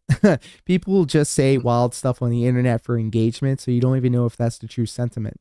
What really does matter are ticket sales and what happens inside of the arenas. And if you have Jey Uso coming out and everybody's finna hitting that yeet, then he must be doing something right. If you're looking at the numbers when it comes to merchandise, and Danhausen is doing gangbusters, well, shit, we're gonna start putting more Danhausen on the programs. All of it in Nick Khan's, vision is what is going to get butts and seats. What's going to get people to pay the exorbitant amount of ticket prices in order to see their attractions. And if people continue to do it, then that's what they're going to listen to. And if they stop doing that, if they stop buying the tickets, if they stop coming to the shows, that's when they should pivot and figure out what they're going to do next. So we have someone who's going to give their opinion on this, which is Dave Meltzer. Shout out. Where he's going to respond to WWE saying they never listen to criticism. Have you ever seen a company that reacts more to social media and criticism than the WWE right now? I mean, I can't come up with one. Probably not. WCW, did they? Well, they Not didn't really. have social media really back then. Well, They had did. stupid shit on the internet. I guess they reacted. Well, there's still stupid shit on the internet. Yeah, it never stopped. To a degree. I guess to you a could call degree. that social media. To a But degree. anyway, it's bad. What's bad? It's The not bad. reaction to it. Yeah, the reaction to that was. But I mean, the point is, like, the WrestleMania is an example of them reacting. The thing yesterday is an example of them reacting. I mean, how many times do they go on there on their own shows? I mean, like that time when they with Randy Orton, right, where they had to go in there and go, Randy Orton's not hurt. What are you talking about? And then 5 minutes into the match, they go, oh, by the way, we've heard a rumor that Randy Orton hurt his back because they were, you know what I mean? It's like, I just want to point out too, is that at one point, you know how Randy Orton is off TV right now? Yes. So Dave Meltzer put out a tweet saying that, oh, he's injured his back and he's just waiting to get cleared by the doctors. And Randy Orton actually quote tweeted him and says, stop making stuff off. I'm just enjoying my summer. Damn. what the hell? You know, I mean, how many times do they go in there and most of the time it's inaccurate. Go like, oh, you know, this person's not really injured, you know, and they are really injured, or this thing that they tell you in social media, you know, whatever. I mean, they do that. They do that constantly. I've never seen a company react so much to social media and then go in there and say we never react, you know. And it's like, it's smart. Look, it's really smart to not react to most of social media because they don't know what they're talking about, but they react to that too. Have you ever seen it? Yeah, so they react to the react to the react. And just like multiplicity, if you start, cloning yourself, it's going to be a degraded version of it. So, Now, one of the things Nick Khan said he never responded to the internet was changing the plan for WrestleMania 40. So I believe that was the one where Cody won. I think so. Yes, because 39 was Because it was the one with the 39 was in Philly, I SoFi think, yeah. when he was trying to finish the story. That was the one I was at, and then 40 was in Philly, I think. Yeah, because that 40 was also like the night one was the tag match, and night two was like the Cody versus Roman. And you know what? That was probably the last best WrestleMania finish or ending that I've ever seen. Like, that was cinema. Like, take me back. Like, I'm nostalgic for those days, bro. So that's also an example of them listening to criticism because The Rock, Cody Rhodes, Triple H, a lot of people, even on WWE Unreal, the reality show, they're talking about how it changed. Everyone came out, even outside the show, and said, it changed. We had to change. The audience made us change it. Well, Nick Khan is saying that's always been the plan. And it was predetermined. They had The Rock come out. So everything he said about that was all the way it was supposed to be. Now, do you think this is just Nick Khan trying to save face, or do you think the plan actually changed? I can already tell you that in the pro wrestling world, the way that people be saying things, it's always best to take it with a grain of salt. You never know who's working who. You never know what is true. So it's just safe to assume that it's all not true. Okay. And then this is very interesting because you're a 20-year veteran. You know about modern wrestling as well. Booker T has a very interesting statement, and I kind of agree with him here. Wrestlers hitting their finish multiple times and opponents kicking out is a huge problem in modern wrestling. Agreed. And this isn't a modern wrestling thing. This is an independent wrestling thing. This is also a NXT Black and Gold thing. Back when Tommaso Ciampa and Johnny Gargano had their awesome matches in NXT, when Gargano and Adam Cole had those awesome series of matches in NXT, it was nonstop kicking out of huge moves. And yes, it did pop the crowd, and yes, it did get a reaction, but then it becomes a law of diminishing returns. I completely agree with Booker T on this. I think they need to protect their moves more often. Yeah, if you think about, like, quote unquote the golden era, Hulk Hogan won with a leg drop, Jake the Snake won with a DDT, Shawn Michaels with a super kick, like the most basic ones, but they were treated like they're special. Exactly. And there are very few moves that are as protected as those as they were back in the day. The last real move that I can remember was the End of Days by Baron Corbin. It meant something when somebody kicked out of it, and I think it happened at a WrestleMania, if I'm not mistaken. I could be wrong, but ever since then, it has definitely. I'm at a loss to think of a move that has been as protected as that. Perhaps the bro kick from Sheamus, but that's already came and gone.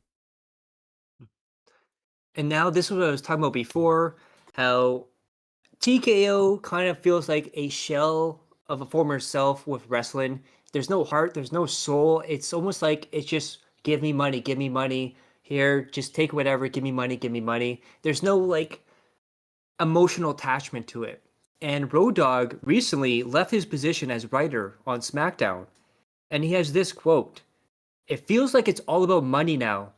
They can go over there, make some money too. So the money's decided anything. It feels like WWE for me was a money grab. It didn't feel right."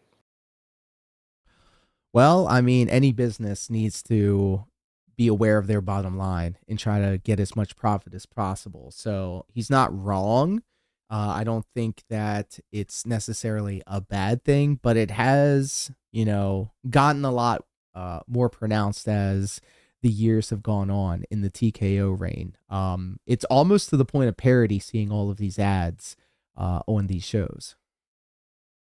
How do you feel about most shows, like pay-per-views or PLEs, only having like 4 matches? I sat through this Halloween Havoc show, and I was sitting there thinking to myself, I could have gone and watched this show if it was only 4 or 5 matches. So you also need I think one of the big things about it too is that they're really trying to squeeze box office from these people by not putting them on shows. So if you're going to have 4 or 5 matches on the show, you only have to pay those people for that show. I feel like that this is another cost-cutting, money-making measure to not put as many people on the shows so they don't have to pay them for their appearances. And as you know, WWE and TNA have a working relationship together. So apparently there is a rumor that their partnership deal includes a provision that allows WWE to buy TNA. Now, is that a good thing? Obviously for WWE it is. Is it a good thing for TNA and wrestling as a whole with less competition? So I can point to AAA for an example. WWE's most recent acquisition when it comes to promotions and the incredible work that they've been doing over there. I've watched more AAA programming than I ever have in my entire life. I'm a huge fan of it. Obviously, the El Grande Americano storyline captured the hearts and the minds of everybody this past year. So, as somebody that would love to one day get a paycheck from TNA or would love to get a paycheck from WWE or Tony Khan, if this presents an opportunity for TNA to thrive and do more with under the WWE banner, I don't see why not. But it's just so weird because TNA has been around for such a long time. I remember watching the old Wednesday night pay-per-views, which was just their regular old shows. I remember watching them from the very beginning, and to see where it is now, to the point where WWE is ready to scoop them up. Let's hope that it becomes more of a AAA situation, more so than an ECW situation. If it's also, to if happen. we're gonna talk, Go ahead. yeah, if we're gonna talk about WWE being bad and all the bad stuff, we also have to recognize them for the good they did. So, unfortunately, recently Conan had to go under double leg amputation, and WWE paid the entire bill. Shout outs to WWE for that. And Conan was one of my personal favorites actually in WCW. I pattern actually more of my modern characterization stuff on Conan back when he was running in WCW. And also, interestingly enough, I'm going to S my own D for a second here. The Keeping It 100 podcast is also very entertaining, and I listen to that quite often. So shout out to Conan. It sucks, that he had to, get the double leg amputation, but what a good thing for WWE to do to fit that bill. I'm sure it wasn't cheap. Well, apparently it was rumored to be over $1 million. Jesus Christ. So again, there has to be balance. If we're going to call WWE out for the bad stuff they do, we have to recognize the good stuff they do. Absolutely. And this is some good philanthropy, if I think is the word. Good promotion, obviously. Yeah. And now, Diaz, we get to classic WCW, where the big boys play. Let's go. So before we get to the actual pay-per-view, let's build this up because the big thing about this was the Ultimate Warrior coming to WCW. Of course, now the Warrior, not the Ultimate Warrior. And completely different. Yeah. Well, I don't know if you remember the Renegade. Yes. Oh, yes. When they built him up at that time, like, you thought it was going to be the Ultimate Warrior and just like a Temu version of him. Right. Temu version before Temu was a thing. Yeah. But now when Warrior came in, the Renegade was still there. So it was so weird. So we're going to start off with Warrior in WWF around 96, 97. And we're going to hear some audio clips here. First, this is from the Rewind podcast talking about the Warriors promos. You cannot deny when you'd hear that entrance music and him sprinting out, get up on the apron, shake the ropes. That was basically all that man had to do. Not certainly on the level of Hulk Hogan when it came to doing promos and that kind of thing. I still to this day don't know the stuff he was talking about. So what do you think about the Warriors promos overall? Man, cocaine is a hell of a drug. And, looking back now, Hulk Hogan! looking back at it now, you knew that there was piles of that Colombian booger sugar in the back because they were all screaming, hooting and hollering, taking deep breaths, bro. Take me back. That's the era I grew up in. I want to see my wrestlers geeking out and spazzing out and yelling at the top of their lungs and veins popping out of their heads. Give me more of that. Yeah, I remember the Warrior. He's talking about like spaceships and planets and all this stuff. And he's coming for Hulk Hogan and he's driving the plane and crashing it. But the best one was Randy Savage because it's not even anything crazy he says. He just looks at Gene Okerlund. He's like, your mustache is crooked. And it's just like out of nowhere. Of all the things. And I think they have websites devoted to it, still trying to figure it out. Vanishing Rick Rude, you asked me to take. Other guys, you'd talk and kind of get an idea, okay, where we're going. Jim never wanted to do that. It was just kind of like, just stand there and let me go. You can see from all those interviews, there's not a whole lot of back and forth delivered to the people that loved him. Oh yeah, shout out. And now, did you ever hear about the Undertaker story about him and Ultimate Warrior at the airport when a fan went up to the Warrior? I have not. This ought to be good. Undertaker tells a story about Ultimate Warrior's wild fan interaction. I'll never forget this little kid coming up to him. He's like, "Mr. Warrior, can I have your autograph?" And he just goes completely and he was like, "Leave me the f alone." I'm like, holy, this little kid, he's terrified, right? Then the mom comes and gets the kid and walks off. I'm like, I go over and I'm like, "Jim," I'm like, "You can't do that." "Go fuck that little bastard," I'm like, he chilled out, later on. Well, he didn't like Again, anybody, cocaine. really. Undertaker tells Cody Rhodes. Oh, that's not the one. But yeah, so there's a little backstory to that. So, you know how the kid knew it was the Warrior? No. How? So this is something, I don't know if you would ever do this as a wrestler, but he had his shirt and his pants airbrushed with his own face and body on it. Oh, So he was a buddy. walking billboard. So would you ever do that? Would you ever have like your face just airbrush on your pants or your shirt? No, but I do have a lot of my own merchandise that I wear. I probably wear more of my merchandise than like actual clothes. So I could see it, but like, yeah, no, I'm not putting my face on any of my gear. Well, the best part is it was all like the Canadian tuxedo, so it's all denim too. So he had it all airbrushed on there. I heard it comes in denim. And then the other thing too is so apparently that kid knew someone higher up in the WWE. So the Warrior had to film an apology video for that kid. Oh, see, and this is why I always say you got to keep your words soft and sweet. Well, actually, Jerry the King Lawler said this. You have to keep your words soft and sweet because you may end up having to eat them. Yeah, and then because there was an A&E biography about the Warrior, and it shows the backstage where he's like filming it, and he's like, "I don't understand why I have to do this. This is so stupid," and he just no remorse or anything. Again, when you're all hopped up on steroids and you've got the roid rage and you're doing drugs and partying and all of that, you got that big head. It's a recipe. So I'm not surprised. So next up, this is very essential because this is Hulk Hogan, who he's going to fight at Halloween Havoc, talking about how he wanted to turn heel on the Ultimate Warrior in their first match. I don't want to ask about the actual turn, but let's say the 3 years after that. You had just been the biggest babyface ever for 10 years, an American hero, and now for the 3 years after that, you are the dastardly heel on top. Did you enjoy those 3 years as being that guy? Did it drag a little longer than you wanted? Or No, it was great, brother. It was great. A couple things, when I did the job for the Ultimate Warrior at WrestleMania 6, and I walked away, one of the things I said to Vince McMahon is, "Let me turn heel.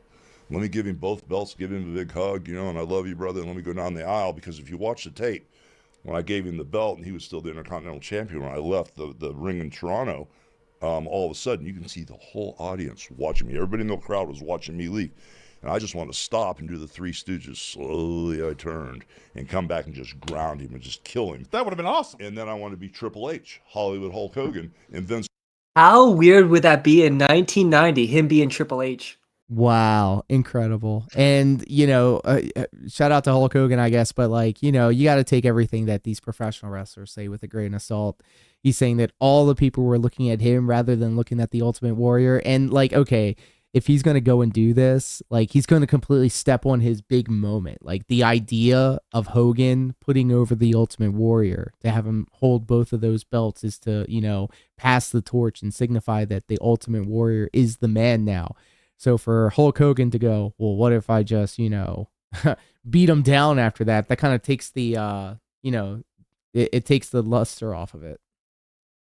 Now, also keep in mind, too, at that time, nobody beat Hogan cleanly, and the Warrior did. Crazy to So think everyone's that. probably looking at him like, how is he going to react to this?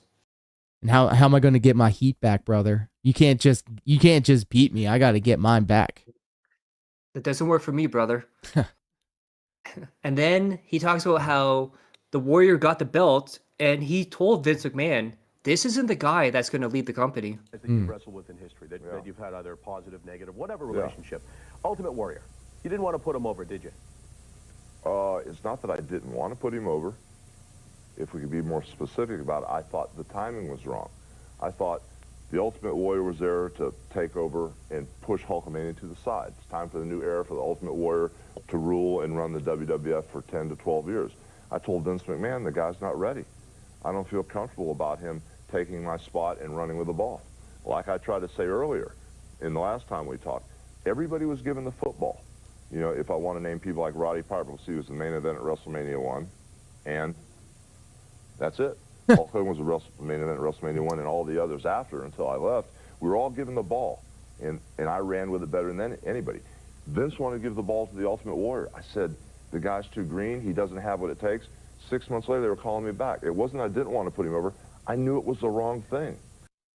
Now, what do you think about Hogan saying that? Well, he's right and he's wrong. He's dressing it up. Obviously, we all know that Hulk Hogan is the ultimate carny. And I'm not saying it as a bad thing. It's just a matter of fact. He is right. Ultimate Warrior probably wasn't the guy that you wanted to build your entire company behind because he was so erratic and so chaotic. And he was very green, and he didn't really, there's a lot of different aspects to what makes a main event star. And a lot of it has to do with if you are reliable. And so maybe Hulk knew that he wasn't going to be the reliable hand that he could be. Obviously, he didn't want to give up his spot. Obviously, that was like less money for him. And obviously, he feels entitled to that position because he's, been there. And then also, just like he said, they ended up calling him back a little while later after the fact. So he is right in that regard that, they kept going back to the well of Hulk Hogan because they knew that it was a trusted commodity and that they could make money with his name. But then, to his credit, he also, knew that the Ultimate Warrior and these other guys probably weren't equipped in order to carry the heavy load of being the marquee star. Yeah. And next up, we have Scott Hall. So Scott Hall was supposed to team with Ric Flair to face the Ultimate Warrior Randy Savage at Survivor Series. However, in 1992, Vince McMahon was under investigation for the steroids, like we talked about in the first episode. Yep. And the British Bulldog and the Ultimate Warrior were both fired because they failed the drug test. Shock. Now, Scott Hall's going to confuse the two. Well, Ultimate Warrior got fired 3 times. He's going to confuse a couple of times here, but we'll go through it when he says it. It was the match that never took place. It was supposed to be Flair and I against Warrior and Savage. And Warrior had a history of holding Vince up for money before the pay-per-views to get a big guarantee. And Vince called his bluff. And so they had to substitute for Warrior. So what he's saying here is a little bit wrong. So SummerSlam 92 was when the Ultimate Warrior held Vince McMahon up for money before his match was supposed to happen. Vince McMahon said, okay, I'll give you the money, just do the match. As soon as he came back for the match, he fired the Warrior. Yes. So Survivor Series here is when he got fired for the steroids. And then there was a third time he got fired in 96 because he no-showed a bunch of house shows. Jesus. Imagine given all of these opportunities on a platter and still messing it all up. I'm sorry, go ahead. Yeah. Well, it's just, like you said, like how many chances do you get? Like, meanwhile, you have an entire roster of people. Exactly. No, you have an entire roster of people too that are willing to fill that spot that probably would be able to carry the company. But again, it all comes down to that one person that makes the decisions, which is unfortunate sometimes. From announcing to wrestling, so everything changed. I mean, I was told prior to the match that I was going to break Randy's leg and retire him. Of course, when you have a substitute, you got to feature the substitute. So I think I got perfect flexed and Flair got perfect flexed. Do you think that actually worked out better in the long run without having the Warrior there? I mean, Warrior has a huge fan base and a lot of fans. I never got to wrestle him. I saw him at the Hall of Fame a couple years ago, and we locked up in the back. I said, I never got to work with you. I think overall, and I'm really partial to Kurt Hennig. I think business-wise, the right move was made by bringing Perfect back. But as far as a fan, I think everybody missed Warrior not being there. So do you think it was a good idea to get rid of Warrior and replace him with Mr. Perfect? At I Survivor Series? personally appreciate Mr. Perfect more as an in-ring competitor. Obviously, Ultimate Warrior is the character, the more marketable person, and then also, Mr. Perfect had his own demons that he had to deal with. So, out of the two, I mean, in my personal opinion, I would definitely go with Mr. Perfect. He's the man. Yeah, so another person that was in WCW when Warrior came in was Kevin Nash. Of course, he was part of the NWO Wolfpack at the time. However, he had some words about the Warrior when he was leaving for WCW and his conversation with Vince McMahon. I'm thinking about, oh, he's just nuts. It has nothing to do with me. He's just a whack job. He's talking about the Warrior here. Like, all right, I'm cool with that. If you're crazy, I mean, there's nothing I can do about that. I thought it was actually something personal. And but when I gave my notice that I was going to go back to Turner, Vince asked me to do 3 favors. And he said, I want you to put over Undertaker at WrestleMania. I said, God, with a pleasure. Mark and I have been up and down the roads for, probably 900 days together during that time, if not more. And then he said, of course, I'd love you to put over Sean in Omaha in your house, which was a match where I pull off Fashawn's leg. I said, absolutely. I said, anything else? He goes, I want you to put over Warrior on Raw. Okay. I said, I'll have a match with him, but if he goes over, it's because it's a shoot, and we'll do it live, and if I beat his ass, I just beat his ass. Vince looks at me, doesn't blink, he goes, those 2 will be fine. So was that the right thing for Kevin Nash to do on the way out? So Kevin Nash is a very smart businessman. I've always said this.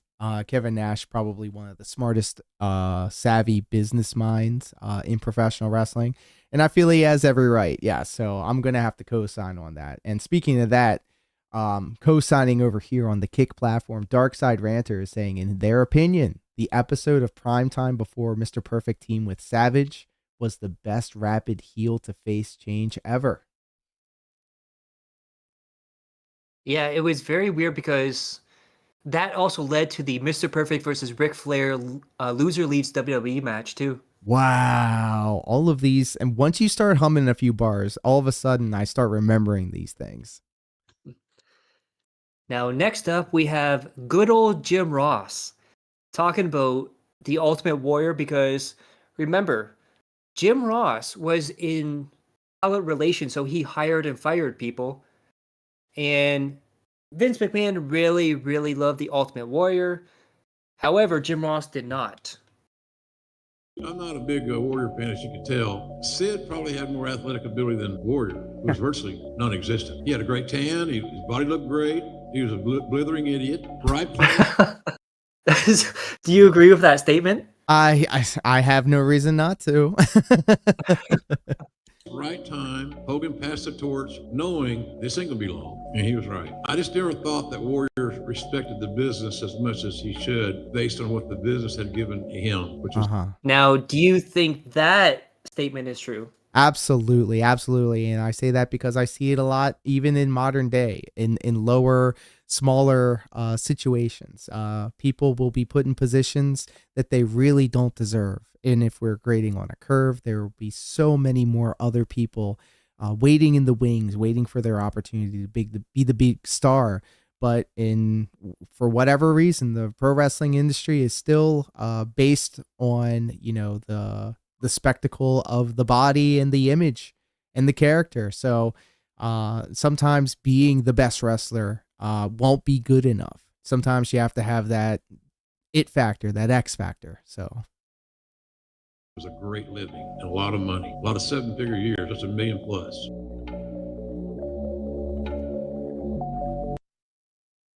So, if anyone didn't know, if you're new to wrestling, you're younger, Sting and the Ultimate Warrior started out as teammates, a tag team.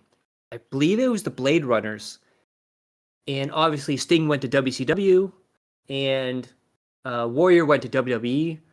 Now, Sting's going to be asked about steroids and the Ultimate Warrior and the teaming together, and it's very interesting answer. This is from AEW. He's next to Tony Khan. Corey Lee with the Wrestling Observer. I wanted to kind of talk a little bit about the early part of your career. There was almost like a little bit of a crossroads with your career. You started obviously with Jim Hellwig, the Ultimate Warrior, and you kind of separated a little bit. He went his way, you kind of went your way with Eddie Gilbert, Rick Steiner, First Family. And I just want to talk about that part of your career and kind of at least kind of reflect a little bit on, now with hindsight. I just got to say, what a long-winded question. Yeah, get to the point, Junior. Was obviously, was the right thing to split up and do different stuff, and basically just kind of just reflect on that portion of your career. Well, I think it was definitely good that we were both together to begin with, because he looked like a freak. I was 265 pounds and I looked like a little kid compared to him. But both of us together were pretty intimidating, and we had a lot of people saying, Maybelline Road Warriors. I don't know if you remember any of that, but yeah. But we thought, who cares? We get a match with the Road Warriors, we hit the big time, and so. But I think it was good that we ended up splitting up. It was good that he went his way and I went mine. We were not meant to be together. We were meant to start together, and it got us in the door for sure. But he needed to be on his own, and I needed to be on. We were going to kill each other, literally, on the road. Two roided out young men. Two roided out. Denise Whoops. Salcedo, Instinct Culture. Well, that's what it was then. Two roided out guys. I mean, just shooting straight here. That stopped in 1990 for me, so yeah. It didn't stop for him, but it stopped for me. So do you think there was some heat between Sting and Ultimate Warrior in WCW? Based off of what I just saw there, I'm sure he wasn't thrilled with Warrior for sure. I'm still kind of stunlocked that he was just like, yep, we were on the roids. You had to be, obviously, and you couldn't not see it, but it just I'm noticing a pattern here that everybody just, saw Warrior as like this big dumb oaf. But rest in peace, Ultimate Warrior. Yes. And we're also talking about a time period of the Ultimate Warrior. We're not talking about like later on. We're just talking about like the 1998, 1997 Warrior. So the Halloween Havoc match almost did not happen because he was almost signed for a fourth time by Vince McMahon after being fired 3 times. Jesus. So he was fired in 1996, and in December 1997, Vince McMahon offered him this contract, December 17th, 1997, 5 years, minimum guarantee $750,000 plus royalties. Jesus. Royalties to be paid on a 35% basis on merchandise. Everyone else is paid on 25%, plus standard license fee. Working days, 14 days per month for everything. Wow. And then there's a note from Vince here. Jim, this is the deal more lucrative to you than our last agreement of 1996, the one he got fired over, and obviously far more long-term. I look forward to building the resurgence of the Ultimate Warrior again. And of course, it never worked out because he went to WCW. Womp womp. Now, before we get into the 2 most controversial matches, let's talk about the other matches. By the way, I just got to say this. One of the best stages, the best entrance looking things I've ever seen. Agreed. You got the big pumpkin, you got the goblin, you got the TVs, You got the tombstones. I absolutely love Halloween Havoc. Agreed. One of the things I look forward to the most is making the graphics for these Smart Guys episodes. And when I found out that we were doing Halloween Havoc, I already knew I wanted to do something with that design, because I'm a huge fan of stage sets. I feel like it's a lost art, obviously, because everything's an LED board. So 100%, I got to agree with you. The Halloween Havoc set is one of the most iconic sets in all of professional wrestling. Now, this is a very controversial pay-per-view. A lot of Nitro girls dancing around on pay-per-view. Which lot I am a fan of, promos. by the way. Shout out to the Nitro girls. I definitely appreciated those segments.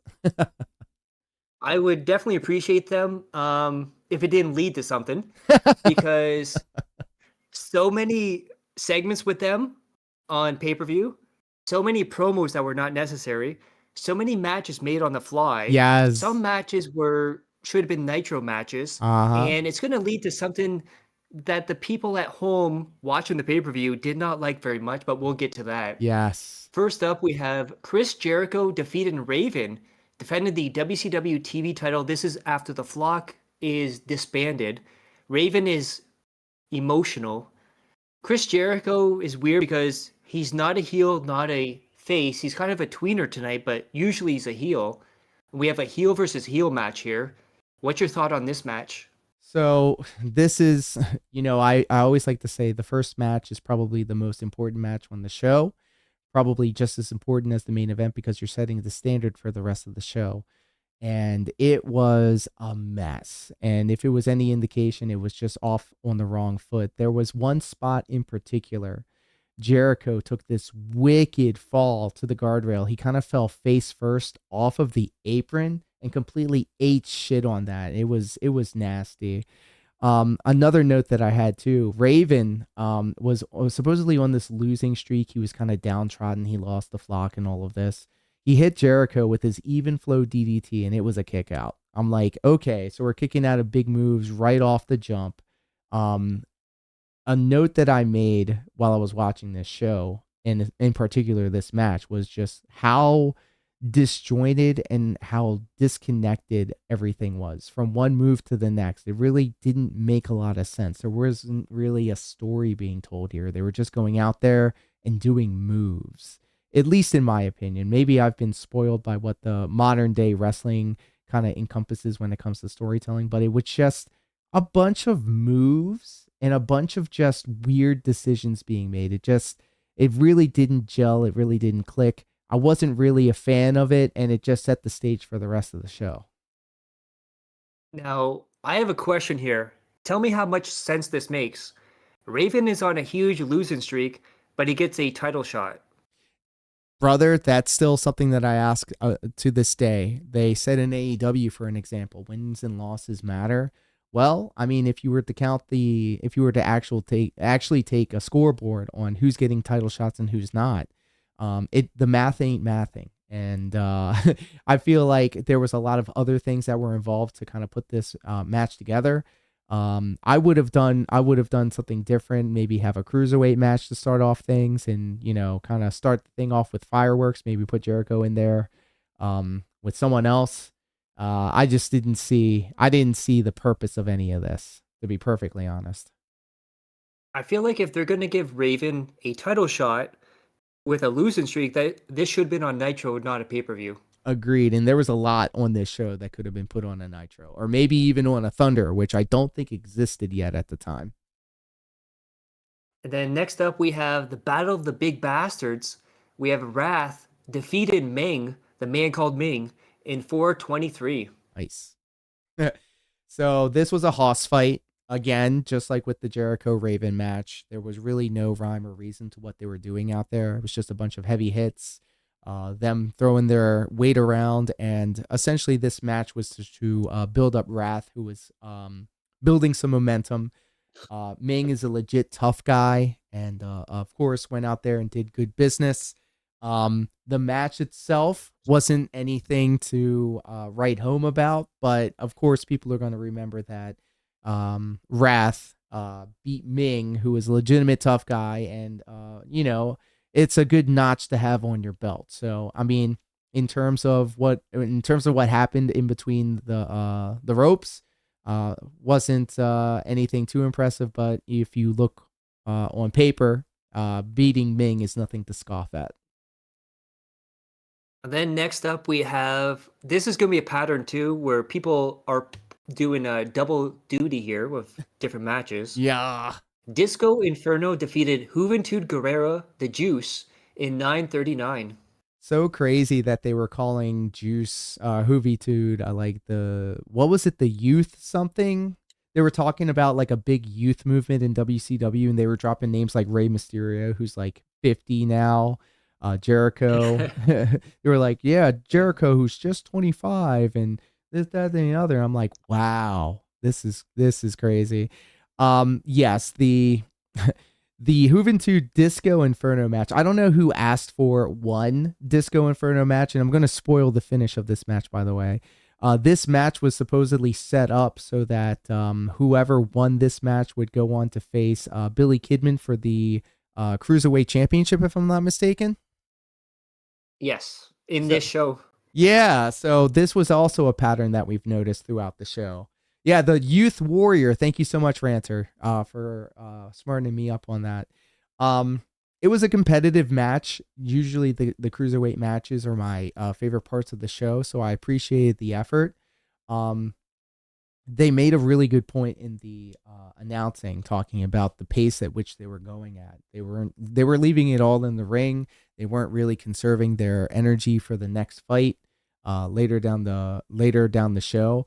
And unfortunately, this is a symptom of a wider problem. Like to what you said, a lot of these talents were pulling double duty, and there was a lot of weird stipulations that led into other matches that we'll continue on to talk about later on in the show. Spoiling the match, obviously. Disco came out on top. I thought the wrong person kind of won there, but you needed to have a heel to go up against the baby defending the championship, so I understand that. I just didn't see the need or the purpose. And look, I mean, Disco Inferno has done more in the professional wrestling industry than I will ever do. So it's not like a knock against him, and I hope he doesn't take it like personally. I'm sure he's not going to listen to this, but to that end, I don't think the world in WCW and don't worry, I said worse stuff about Ric Flair. yeah. So I don't think like the WCW world was clamoring for not one but two Disco Inferno matches on the same show.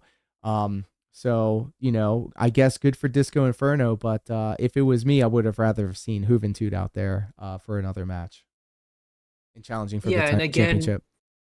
This number one contenders match could have been on Nitro the night before or a week before. Now the question is, do you think Disco Inferno was a good fit for the Cruiserweight with them all flying around, or would you prefer to see him in the TV or US title hunt?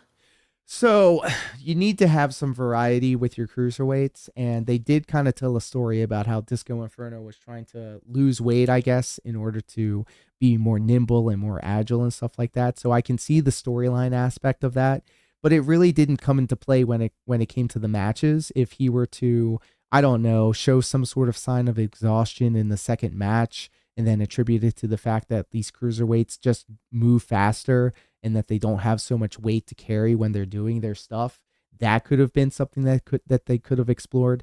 But instead, they just would have rather just gone out there and had matches. And so this was also something that I kind of picked up on throughout the show, is that they just went out there and did matches. They just did moves, they just did maneuvers, and they didn't really tell any type of story when it came to like what they were doing, at least for the majority. They had some bits and pieces, some flashes of brilliance, but this also goes back to our conversation that we had with the King of the Ring. Everything had a purpose, everything kind of built towards the next thing, and everything had a structure, and everything was varied. I didn't see anything that came from the first match that led into the championship match. I didn't see any type of consequence for having that first match. They could have just, like you said, had that qualifying match on a Nitro and then built it up as him being a contender for Kidman's championship. So I feel like there was probably some other variables that were going on behind the scenes that needed to have two segments with Disco Inferno having a full-on wrestling match against two different people, but who knows? Now, a thought just popped in my head. Do you think they overcrowded the card for all this time in case the Warrior went over his time and they're like, you can't go over, we're strict here? Could have been. Again, Because he is known for going over his time. oh, and that is something that you do not do because it not only screws up the rest of the show, you have to think too the money that is involved putting on these productions. You have to keep on to your time, especially if you're doing pay-per-view, especially if you're doing television. So that wouldn't be outside of the realm of possibility. Absolutely. And then next up, so this feud's been going on for months, even back to September, and I think the summertime too, which originally had the British Bulldog attached to this, but unfortunately he got injured at Fall Brawl because the Ultimate Warrior's trapdoor. Yes. We have the Battle of Europe. Alex Wright defeated Fit Finley. I love both these guys. 5 minutes and 9 seconds. So I love Fit Finley. He is a very smart wrestling mind. However, I don't think maybe he recognized what was going on with this match. And probably an older Fit Finley would critique the younger Fit Finley here. He was on the receiving end of a pretty significant beatdown from Alex Wright, and then just came back 0 to hero. And whenever I see this happen on shows, on pay-per-views, on our television, I immediately think to my trainer that would always tell me, hey, you've just had your ass beat for X amount of time, and now it's your turn to, get your comeback, get your shine on, but you're not even registering the beatdown that you've taken. You're not fighting through the adversity. And so that was one of the big glaring things that I saw in that match. Finley was getting his ass beat for a little while, and then he just came back and acted like nothing had happened. And in fact, he had a little pep in his step as he was putting the hurt on Alex Wright. And to be honest, I've never been a fan of Alex Wright, not as like a wrestler, but as a character. I didn't really see anything as a kid watching him growing up. I personally had a more fondness for, what was it, Berlin? He was trying to do some sort of Yeah, 2000. Yeah, he was trying to do some like Euro trash, not Euro trash, but like a dark Euro style thing of it. Again, this was probably a match that could have been better served on a Nitro. I just don't understand why it was put in a position for a pay-per-view match. But obviously, like you said, Bulldog was probably supposed to be filling this spot. So again, a good opportunity for both of these guys, but I don't think that it was suited for the pay-per-view. Now, as well too, like as you know in wrestling, you can't do the same character, the same gimmick over and over. You have to evolve it. You have to change it over time so it's fresh. And I believe Alex Wright from like the early 90s is the same one into 98. So you have like 8 years of him doing the same thing, which I think at the time made it stale. Because there was no like 3D dimensional to him. It was always just 1D. You just got the dancing guy. Yeah, he just spams the emote all the time. And he's a capable in-ring competitor. He has a good look, obviously, and there is a character there, but a lot of wasted potential or untapped potential, I think would be a better diplomatic way of saying it. And I mean, if all you need to do is go out there and hit your emote, then more power to you, but it can only take you so far. Now, the funniest thing I've ever seen from Alex Wright is when he's making his entrance while the Nitro girls are doing their dance, and he's doing his dance right behind them. Yeah. I'm sure that wasn't even planned. That was probably something very serendipitous, and that was probably what made it so funny. And then, speaking of Nitro, this match could have been on Nitro. This, to me, was a waste of a spot. Saturn defeated Lodi. Oh, 3 minutes brother. and 50 seconds. Yeah, so I remember hearing the commentators talking about the look of Perry Saturn, because obviously everybody now is breaking free from the flock, and this is their time to kind of like find their own identity and present themselves in a new way.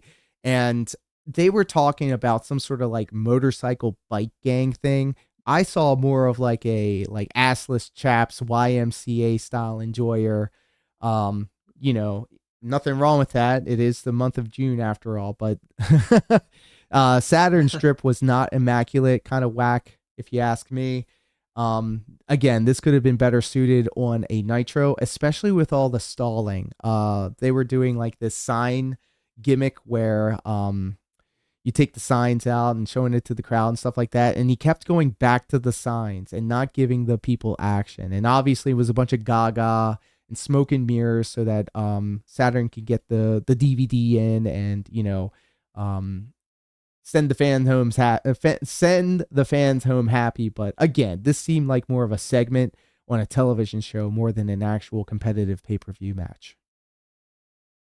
And then the match before everything just went down shithill, we have Billy Kidman defeating Disco Inferno, retaining the WCW Cruiserweight title in 10 minutes and 49 seconds, which means Disco has now wrestled over 16 minutes on this pay-per-view. Jesus, imagine paying like, I don't know, the $60 to $70 that you would pay for a WCW pay-per-view and have a good chunk of it be Disco Inferno out there. Now, again, very capable wrestler. He didn't go out there and shit the bed. It's just not my flavor or not my style of professional wrestling that I would enjoy. Again, he had an opportunity to carry the story from his first match into the second one. He had opportunities to really tell some interesting stories, perhaps, going into this match. It doesn't really do Kidman any favors too, beating somebody that already had a match. It doesn't really show that he was he was capable in what he was doing. And in fact, Disco kind of came in with a debuff. So I don't feel like this served any purpose other than the fill time, which is unfortunate. To Kidman's benefit also, it was so crazy to hear the announcers talk about the youth movement in WCW and how Kidman was at the forefront of it at like 25 years of age and saying that his best years are ahead of him. So crazy to think. Well, he did get Tori Wilson after all. Hey, shout out to Tori Wilson. Yeah. She looks she's like a wine. She ages so fine like a wine. Oh my goodness. I don't know if you've seen her recently, but she looks really, really good. I'm very familiar with Tori Wilson and her work from from back in the day to modern era. And yes, agreed. And now the shit's really going downhill now. We've got to the start of the shithawks coming in, shitting all over everyone. We start off with a promo from Scott Steiner saying that he's not going to fight his brother one-on-one. It's going to be a tag match. But not only that, the tag titles are going to be on the line, which the NWO, which Scott is part of, are going to put it on the line. So he made a match to put the titles up that he didn't have to put up. But not only that, he's not part of the tag team champions. It's Scott Hall and the Giant. But now Scott Steiner is going there instead of Scott Hall.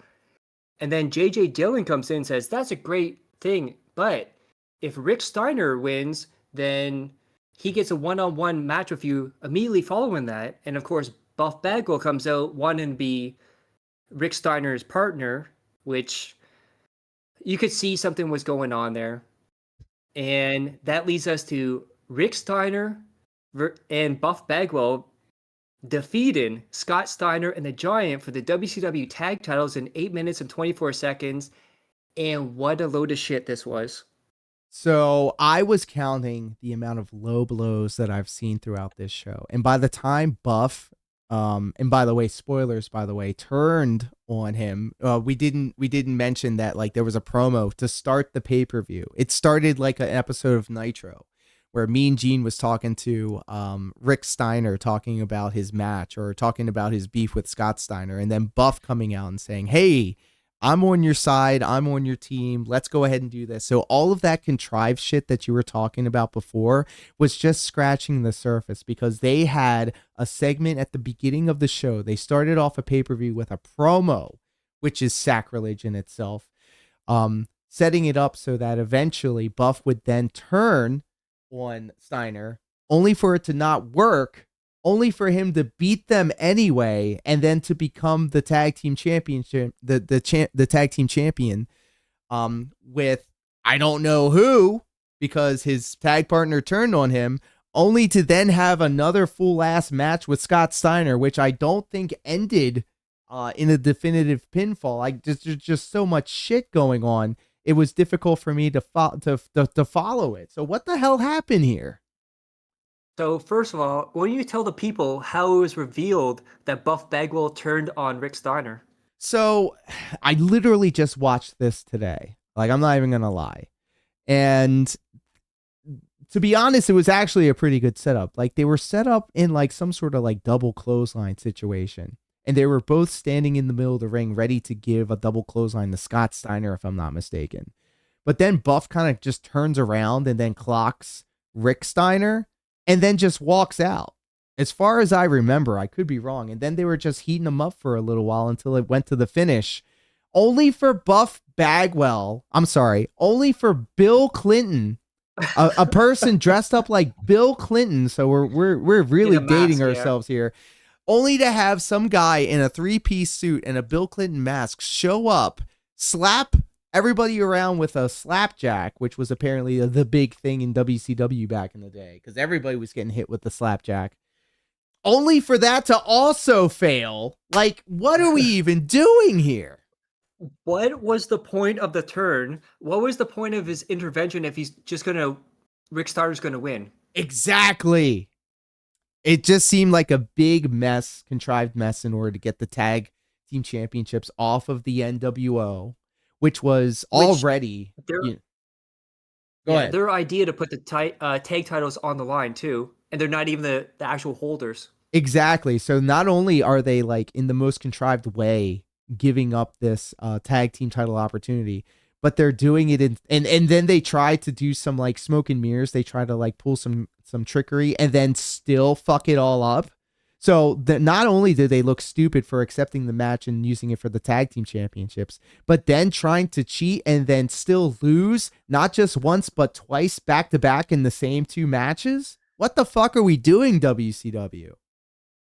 Well, it gets worse. So because of stipulation, Rick Steiner now has a 1-on-1 match with Scott Steiner immediately. So Rick Steiner tries to beg, please don't do it. All of a sudden, Buff comes in the ring. It's 2-on-1, a lot of low blows, like you said. All of a sudden, the ref gets knocked out, and Scott Steiner covers Rick Steiner, and Buff takes the ref's hand and starts counted 1, 2, and then Rick Steiner kicks out. But in storyline, why wouldn't Buff just count to 3? Exactly. Just pull it down. Like, what? Okay, so like let's 2 just add times, another thing that they tried to do, but then failed. Like, it's a death by 1,000 paper cuts. If there was any other way to remove all aura from these people, it would be this, because the incompetence, one after the other. But it gets worse from there. So Rick Steiner then overpowers Buff and Scott Steiner, knocks out Buff Bagwell out of the ring, and actually pins Scott Steiner. So what the fuck? So there's just so many things that I could say about this, because obviously when you're building out a show, you want to make sure that you're protecting finishes so that it doesn't become watered down. A great example would be the low blows. If you are going to have a low blow in a match and have it be like a big shock, you don't want to have low blows in every other match before that.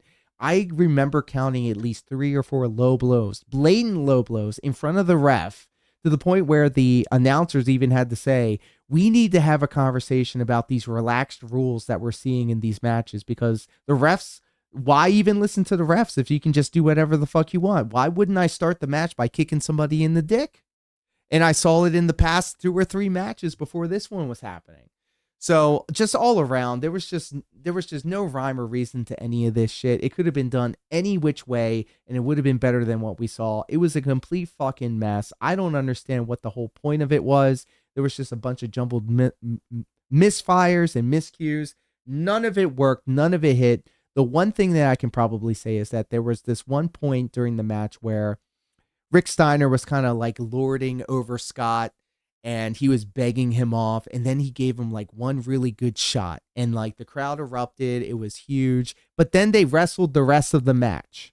If they were trying to like really save this big euphoric climax of a moment where Scott Steiner finally gets, got by his brother after all this time, build up to that moment instead of just sleepwalking through whatever the fuck this was. But the whole thing is, the original plan going into the pay-per-view, people bought this pay-per-view with the advertised Rick versus Scott Steiner. So they had the match already there. They just added all these shit layers on top of it. And this storyline actually got worse after this. So do you remember they let Rick Steiner pick his tag team partner and champion? Do you remember who it is? Oh my God, no, I don't. Now that we're talking about it, I was even thinking about this. Like, who was the tag? So Who was the fellow tag to team get back champion? at Buff Bagwell, remember? Uh-huh. Who is most important to Buff Bagwell? Oh my God. Oh my fucking God. Are you gonna tell me that Judy Bagwell was one half of the WCW tag team champions? She was. Jesus fucking Christ. Not only that, it also led to a Judy Bagwell on a forklift match. Now it's all coming together. Was this during the Vince Russo era? Was this a Vince Russo Vince Russo joint? would be the next month over. Oh my God. So who the fuck put all this shit together? This was like basically people just throwing shit at the wall. It looks like it.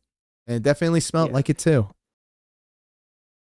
And then, so this is really weird. So you had Rick Steiner versus Scott Steiner. You have the Steiner brothers, former tag team champions, going at it.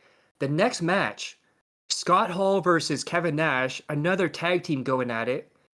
And going into this match was one of the most disrespectful storylines I've ever seen in WCW, where Scott Hall had addiction problems, especially alcohol.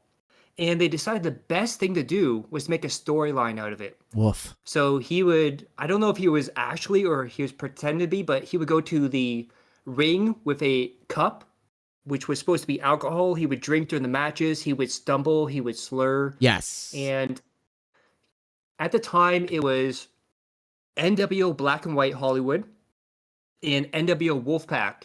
They splintered off into two different groups. And Kevin Nash had originally Scott Hall in the Wolfpack until Scott Hall turned on him and went to Black and White. So you had a story built already there. But then they started doing the addiction storyline, and Kevin Nash in storyline, and I'm sure behind the scenes, was very worried about him, so he tried to help him, but Scott Hall wouldn't let him help him. And that led to this match at Halloween Havoc. What did you think about this match? I'm not going to say how it ended, but it was 14 minutes and 19 seconds. And it felt every minute of those 14 minutes because this was such a slog to get through.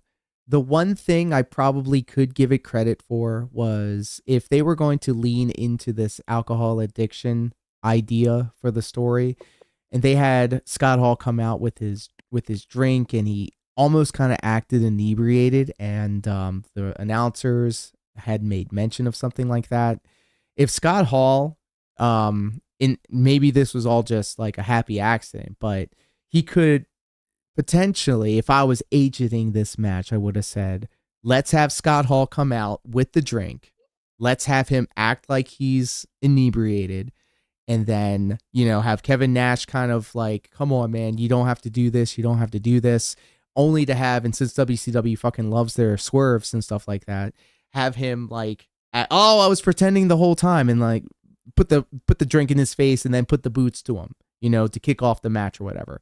They kind of did something to that effect, but I feel like if they had like the proper like setup, if they were really going to go this way, if they really kind of like narrowed in and focused on this aspect and have Scott Hall do that shitty thing, exploiting the idea that Kevin Nash was trying to help him in order to get the one up on him at the beginning of the match, then that would have been something that I could like give it some credit for. But I think that was more of a happy accident that just happened to happen more so than anything else.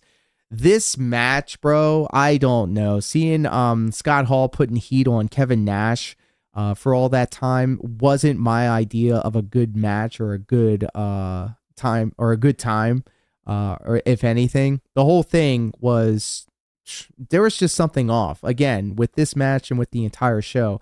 And then also something to note, like what you said, you already had a match featuring a former tag team facing each other. If you're putting together a show, you don't want to have the same type of feud and the same type of match on the same show, let alone one after the other. So maybe that's why they decided to throw all that other shit on top of the Scott Steiner Rick Steiner match. But they also kind of overbooked the Scott Hall Kevin Nash match as well. For what it could have been, it definitely fell flat in my opinion. Yeah, and most of the match was Kevin Nash saying, "I'm not gonna fight you," and then just letting Scott Hall beat him down. Yeah. Yeah, and then he started beating him down, and then he started making fun of his alcoholism. Like, have a shot, bam. Have a 2, have a double, bam, bam. So like, what are we doing here? I don't understand.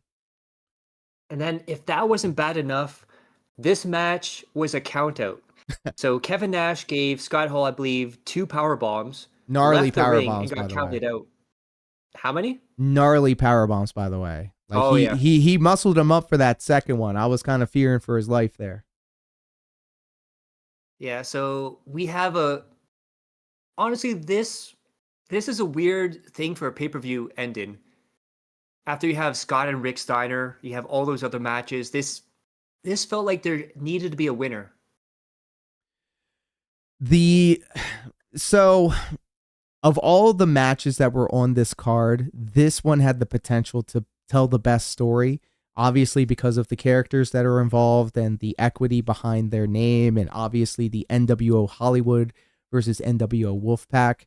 If they really wanted to fill out some time, they could have had some turf wars instead of 2 Disco Inferno matches. If it was me, I would have built the entire show around the idea that we had NWO Hollywood members facing off against Wolfpack members for brand supremacy, if you want to call it that way, and then have Scott Hall and Kevin Nash be like the generals of each side, and then they finally have their confrontation, and there's some trepidation because they used to be tight with each other.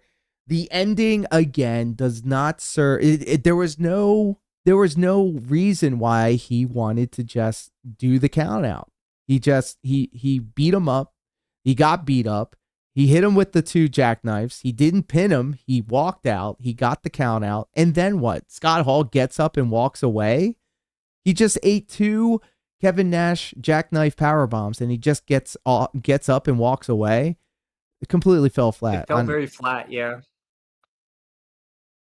There's just so many other ways that this could have gone. We could sit here and armchair book this entire story and this entire match, but this is what they decided to go with. And I did notice, like, throughout this, there's no buffer zone. So when you have Rick Steiner versus Scott Steiner, Scott Hall versus Kevin Nash, Bret Hart versus Sting, Hollywood Hogan versus Warrior, then you have Goldberg versus DDP. I would have put, let's say, the Chris Jericho Raven match in a different spot, or Billy Kidman defend his title in a different spot, just so there's buffers in between. Yeah, there was a streak of big marquee name matches, one after the other. And so, like, you really could have done without the first hour or 2 or hour and a half of this 3-hour show.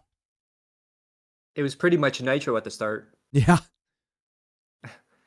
And then next up, we have the greatest Canadian hero of all time, Bret Hart. Shout out Bret Hart. Sting for the United States title in 15 minutes and 5 seconds.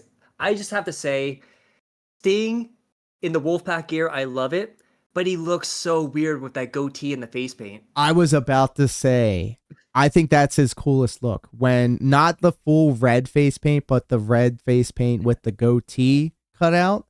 I thought that was peak Sting, Wolfpack Sting, in that get up. When he was just rocking the entire full face red paint, that looked a little weird to me. Now, do you think it's kind of weird? So the whole concept of the NWO when it started was that Sting was the good guy. He was fighting for WCW. He was the hero. He's not going to be turned. He's not going to go to NWO. And then all of a sudden he goes to the NWO. Typical WCW booking, why?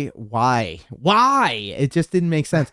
The weirdest thing in this match was seeing Bret Hart working as a heel, being a little chicken shit heel, and like putting the boots to Sting.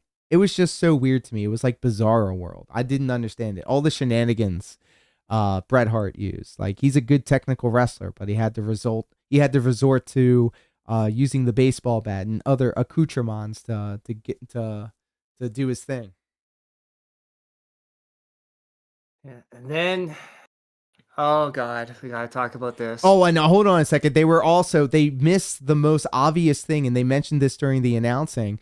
It was the Scorpion versus the Sharpshooter. They could have built an entire story around that, but instead they did some bullshit. Like it was just a whole bunch of dumb shit that Bret Hart was doing, implementing weapons and stuff like that. And then that whole stretcher job, I don't understand why they did that, but maybe they were just trying to kill time. Beats me. Completely took me out of the show. Like I was like, okay, here's a match. It may suck, but at least it's going by at a brisk pace.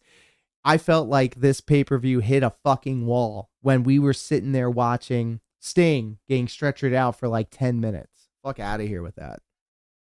So there was a reason for that too. Apparently, this was the height of Sting partying and doing bad stuff behind the scenes. So they had to take him off screen. Oh. So when he came back the next time in WCW is when he found religion. So he was the born again Christian. Ain't that how it always happens? Well, good for him, I guess. And I'm glad they got also- his life together. This match was a result of another legendary match that everyone forgets about. So on Nitro, there was Hollywood Hulk Hogan versus Bret Hart. So they actually wrestled. However, Bret Hart was quote unquote injured during the match, so it never finished, and Sting took his spot in the match. Then Bret Hart was stretchered out, came back and attacked Sting. What the That's fuck? what led to this match. What the fuck, WCW? Jesus Christ. You have that dream match too.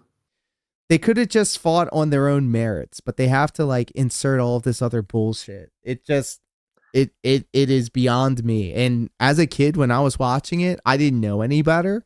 I just thought, "Oh my god, I can't believe it." But like looking at it with a more modern sensibility, like none of this shit makes sense. Like I don't understand. I mean, this is probably why WCW went under. Decisions like this.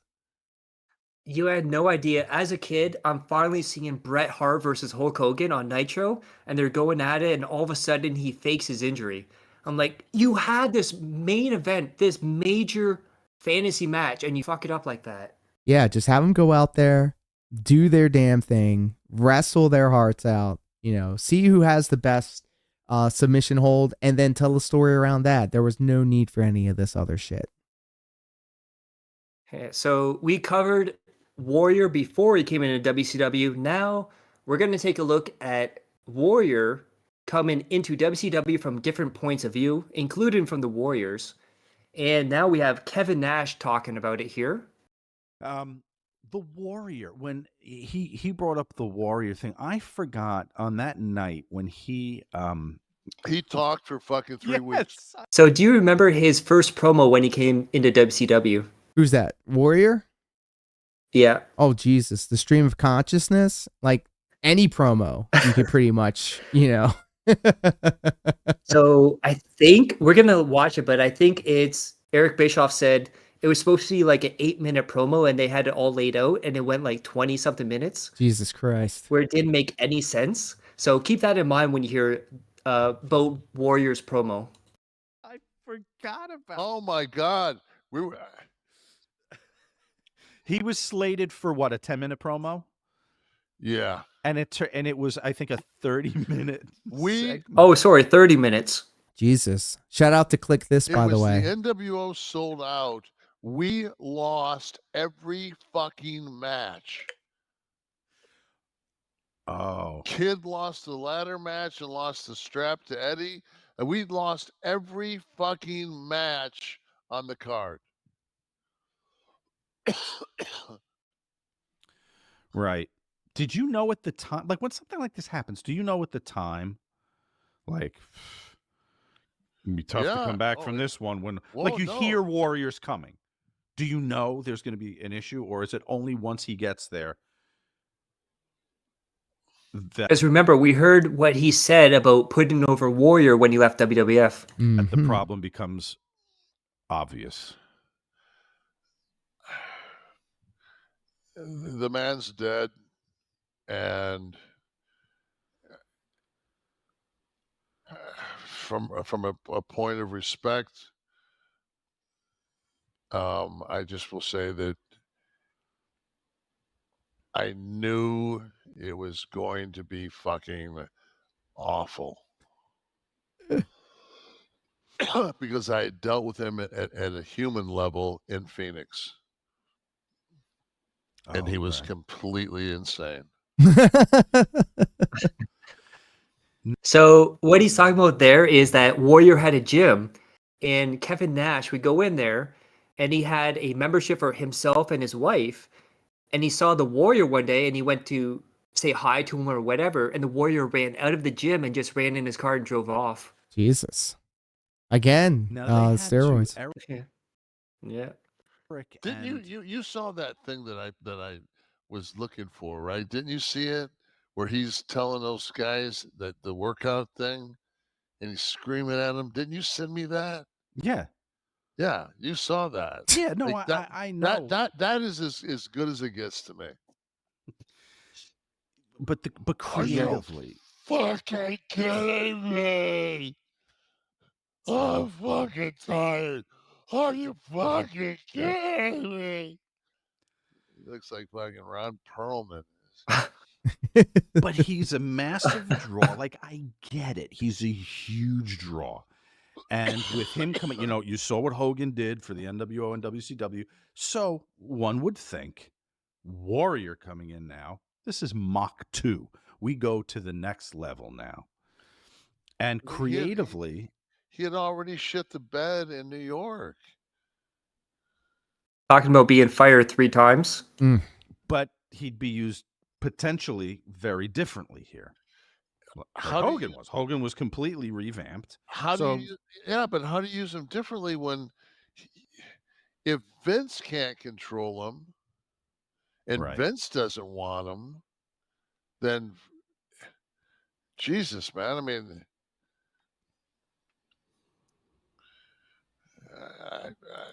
Now, so do you think with the Ultimate Warrior's gimmick, which is like late 90s, do you think it fit well into the now Attitude Era-ish wrestling era where it's more realistic and he's over the top cartoon character? Absolutely not. Absolutely not. The Ultimate Warrior was a staple of the golden era of WWF.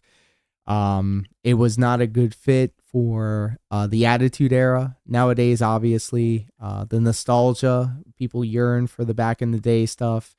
No.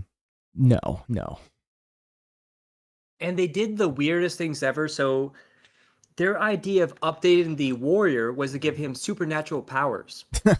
So he would appear in the mirror where only Hogan and the audience could see it, but not Eric Bischoff. He would have all this smoke in the ring and then disappear like Batman.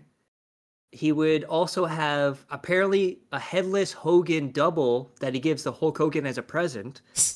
And he was also able to hypnotize people too. Jesus. But remember, it's supposed to be more realistic. Right. That was so dumb. Like, I can't get over that. Like, appearing in the mirror, everyone can see except for Eric Bischoff, but if you're trying to make it look like no one can see it but Hogan, but you're doing a wrestling program and everyone can see it, like, that's another WCW 1998, like, shit hawk right there. It's insulting your audience's intelligence. Because who's going to watch this and go, yes, this is the shit that I'm here for. Fuck out of here. Miss me with that. Now, we're going to hear from the Ultimate Warrior himself of why his character did not work in WCW. I said to him, look, this doesn't make any sense. Put me in the ring. Let me work matches. My stuff can happen. By the way, that's not what I wanted. I said to him, look, this. By the way, I know Diaz can see this. Look at these abs right here. Yeah, it's got 2, 4, 6, 8 abs on this guy. Sheesh. Oh, I hate the shorts. This doesn't make any sense. Put me in the ring. Let me work matches. My stuff can happen in the ring. It didn't make any sense. The kind of money that they paid me. And then for the last 2 months of my contract, of a 6-month contract, I didn't even work it. I mean, they didn't give the character an even opportunity. That was stupid. The first 15 minutes was a launching pad to do really great things. He's talking about that interview that he went 30 minutes on. Oh. You know, OWN was a great concept. So, do you remember OWN? The One Warrior Nation. Oh yeah. Even though they had 2 people in it. So if anyone didn't know about it, so like I said, he hypnotized people. So there is the disciple, which was Brutus the Barber Beefcake, or the Booty Man, or Zodiac, or whatever he wants to be called. He was the disciple of the NWO. He was Hogan's right-hand man. And the Warrior apparently attacked him in the bathroom, hypnotized him, and made him turn against Hogan and join the One Warrior Nation, which now had 2 people in it. Jesus. WCW. That's when The you. Ultimate Warrior was already over as an intense killer.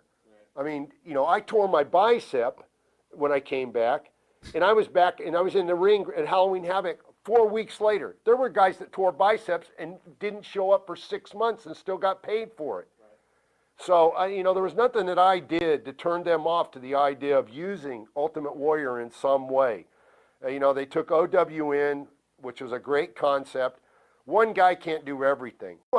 Now, do you think that last sentence, one person can't do everything, he's talking about himself, what do you think about that statement right there? Well, then don't fucking call your group the One Warrior Nation then. Now, do you think WCW gave him a chance? Yes, because they paid him a lot of fucking money. So, I mean, at the end of the day, as long as the check clears, who gives a fuck, I suppose? Because, you know, Hogan said it best. I guess he didn't, you know, really have his heart in it. He didn't have it, or he didn't have the, you know, the love for the business the same way that anybody else would that would be put in that position. So, I mean, shit. Pay me to stay at home for 6 months. Yeah, especially when 1990 is their first match. 1998 is their second match, and he hasn't improved in the ring at all. He's just an entrance. He's a theme music. He doesn't even have his theme music in WCW. Which was like... So he's just an entrance. A big part of it, too. Yeah, you got to have that thrash guitar riffs and shit. So now we heard from the Warrior talking about how WCW ruined him. They didn't use him properly. Now we're going to hear from Kevin Sullivan, who is the head writer at the time of how to deal with the Ultimate Warrior coming into WCW, and also how he dealt with him going overtime in his promos and stuff. This ought to be good. Hogan was good in Japan. Yes, he was. Hogan actually knew how to wrestle in Japan. That is true. Yes, Pat true. wears pants. DSP wears PJs. Love that name. We're still in charge at that point. Yeah. What was it like, the whole Ultimate Warrior debacle? See, that Ultimate Warrior thing was Hogan getting the win back. Oh, by the way, too, Kevin Sullivan is also the ex-husband of Nancy Sullivan, who would go on to leave Kevin Sullivan for Chris Benoit, too, by the way, during WCW while he was the booker. So he essentially booked... That did not age very well. Yeah, he booked his wife into a divorce and then to her eventual demise. And also, too, so when he was booking it, he booked his wife to actually flirt and go with Chris Benoit in storyline, too. He's a cuck. He's in the cuck chair. That bothered him, that he did a job for Ultimate Warrior. And that was the whole thing to bring him back. And the business had changed then. You look at the talent I had underneath, there was a lot of wrestling, then we had the violence with NWO, and then here comes the Warrior, and it's completely off-centered to what the wrestling was, but this was Hulk's way of getting the win back that he put them over at WrestleMania. Strange. You know, he put himself ahead of business. And what was it like? Because I understand that the Warrior went on. He wasn't like paying attention to the timings or anything for TV. And when he would give his speeches, he would just talk for as long as he wanted. So people can't see this, but as he's asked the question, he's shaking his head and his hands on his head. Yeah. he was oblivious at the time. His ranting and ravings were that of a lunatic. You know, okay, let's compare this. How does one guy see this guy as the big draw who has very limited experience. I'm not talking ill about the dead, it's just the truth. Very limited experience. His interviews are ranting and raving, and there's no room for superstar Billy Graham. Yeah, exactly. Yeah, so he basically had it up to his neck, and Warrior, he hated using him. He hated it. Darkside Ranter over on Kick is saying WCW gave Warrior a chance, but they didn't have anyone to agent their matches, and they were so significantly older, it was destined to be a stinker. Well said. Well said, Ranter. Now, Ultimate Warrior is going to make a huge statement here, and it's a very weird one about Goldberg, and how Goldberg was a mark for the Ultimate Warrior, and he even went Halloween trick-or-treating as the Warrior. Okay, this ought to be good. Can't even watch W videos on Kick without getting strike. Well, we're also on different platforms as well. So Kick might be good for it, but we're also on Twitch, X. I don't know how X is with it, but Twitch, probably not a good idea. Maybe, Yeah, ask Review Tech USA. maybe one day we'll do a Kick exclusive where we can show the videos. Hey. Maybe, just one day. That sounds like an idea. But that's a good idea. Cats wears pants and DSP wears PJs. Hey, shout out. Okay, so let's hear the Warrior talk about Goldberg. What'd you think of Goldberg, who was pretty much a really hot character at that point? And I was dealing with him? complimentary of Goldberg. And matter of fact, the first night I was at WCW, I pulled Diamond Dallas Page and Goldberg aside, and I said that they had inspired me in my training to make a comeback because of their intensity. I told Goldberg, I wrote about it on one of my posts one time when I got offended by his comment relative to somebody asking him when he was a kid, he dressed up for Halloween as Ultimate Warrior, and he sort of mocked it and dismissed it. The truth was, he was a mark for Ultimate Warrior. Do you think Goldberg was a mark for Ultimate Warrior? No, I think the Ultimate Warrior is just trying to S his own D. And this is a thing that you'll see with all of these old heads. Ric Flair earlier in the show as well. You know, they'll always take an opportunity to pat themselves on the back and let everybody know that everybody loves them. So I feel like that this is just more of the same. And he was a teenager at the time. He wasn't even a little.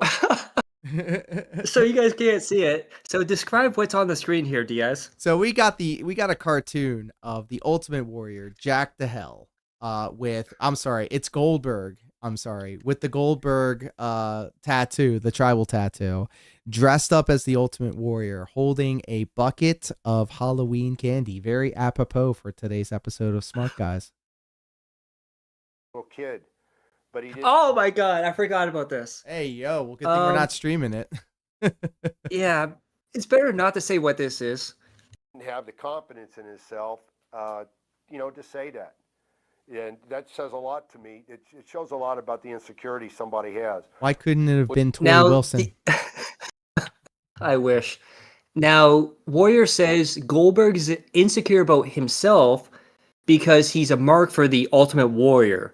What do you think about that? Projection. We've seen this story before with DSP and other adjacent locales. This is all projection. Cat Wears Pants says more like Dingo Warrior. Hey.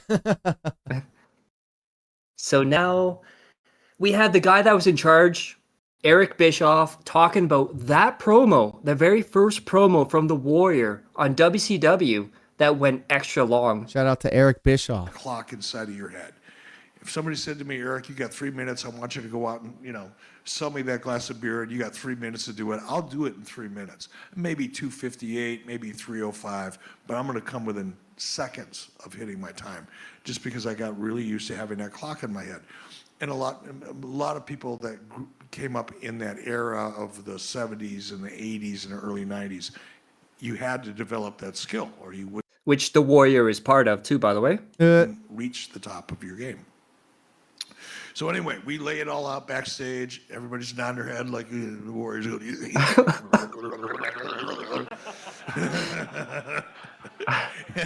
And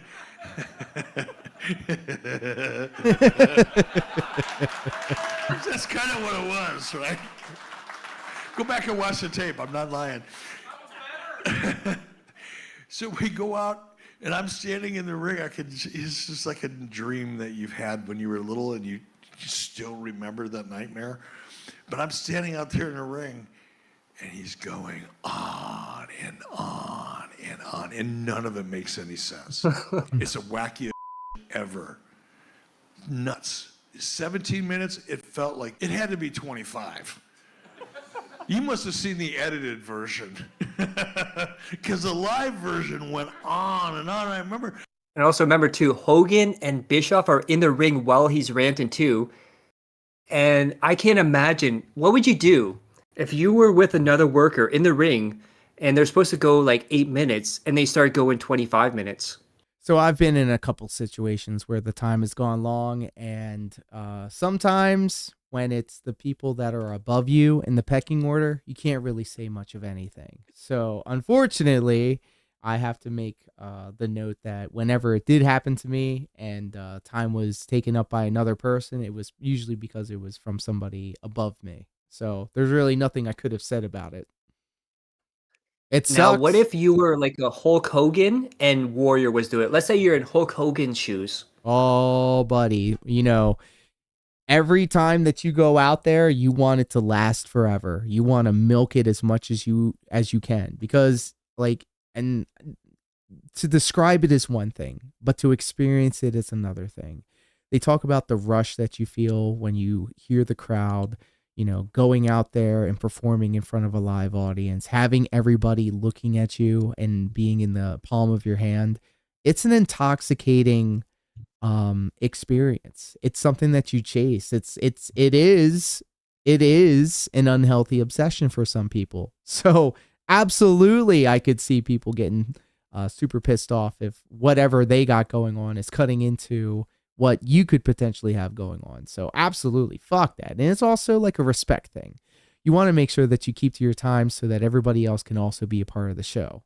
So unfortunately, again, this goes back to the point that the Ultimate Warrior didn't really care much for the industry, because if he did, he probably would have been more aware of his timing.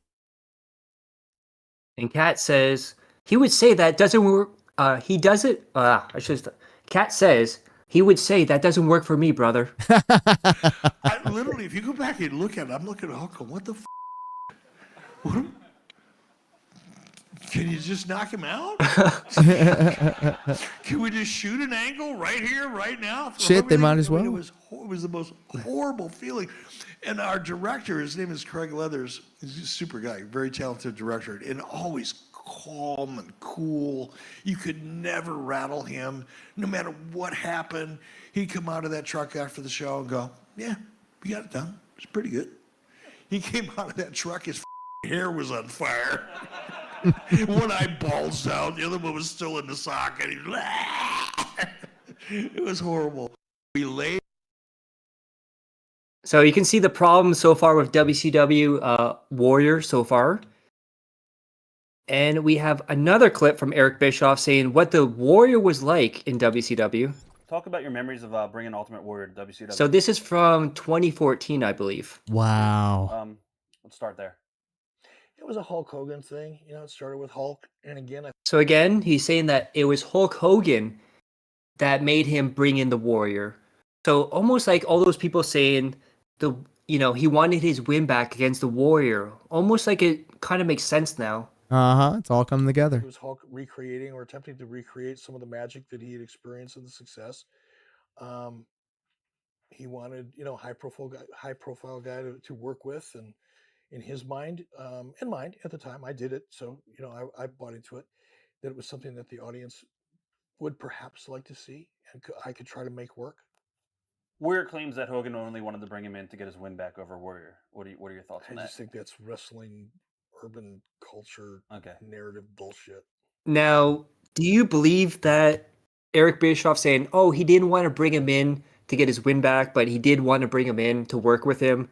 Remember, this is 1998 Ultimate Warrior, been fired 3 times by the WWF. His gimmick doesn't fit with the Attitude-esque era, but he wanted to bring him in. So there is box office for an Ultimate Warrior Hogan matchup. So that can't be denied. That's obviously going to be a factor. The fact that they would want to bring in somebody so volatile at Hulk Hogan's behest, if anybody were to do that, he would be the one. And then again, you also need to understand that all of these people are unreliable narrators. They're all carny at heart. They all need to protect the kayfabe. They all need to push their own agendas. So it's difficult for me to say whether or not this thing is actually true, because that is the entire point of professional wrestling, to put one over on people. So who's to say what the actual thing of it is? But personally, I wouldn't put it past him.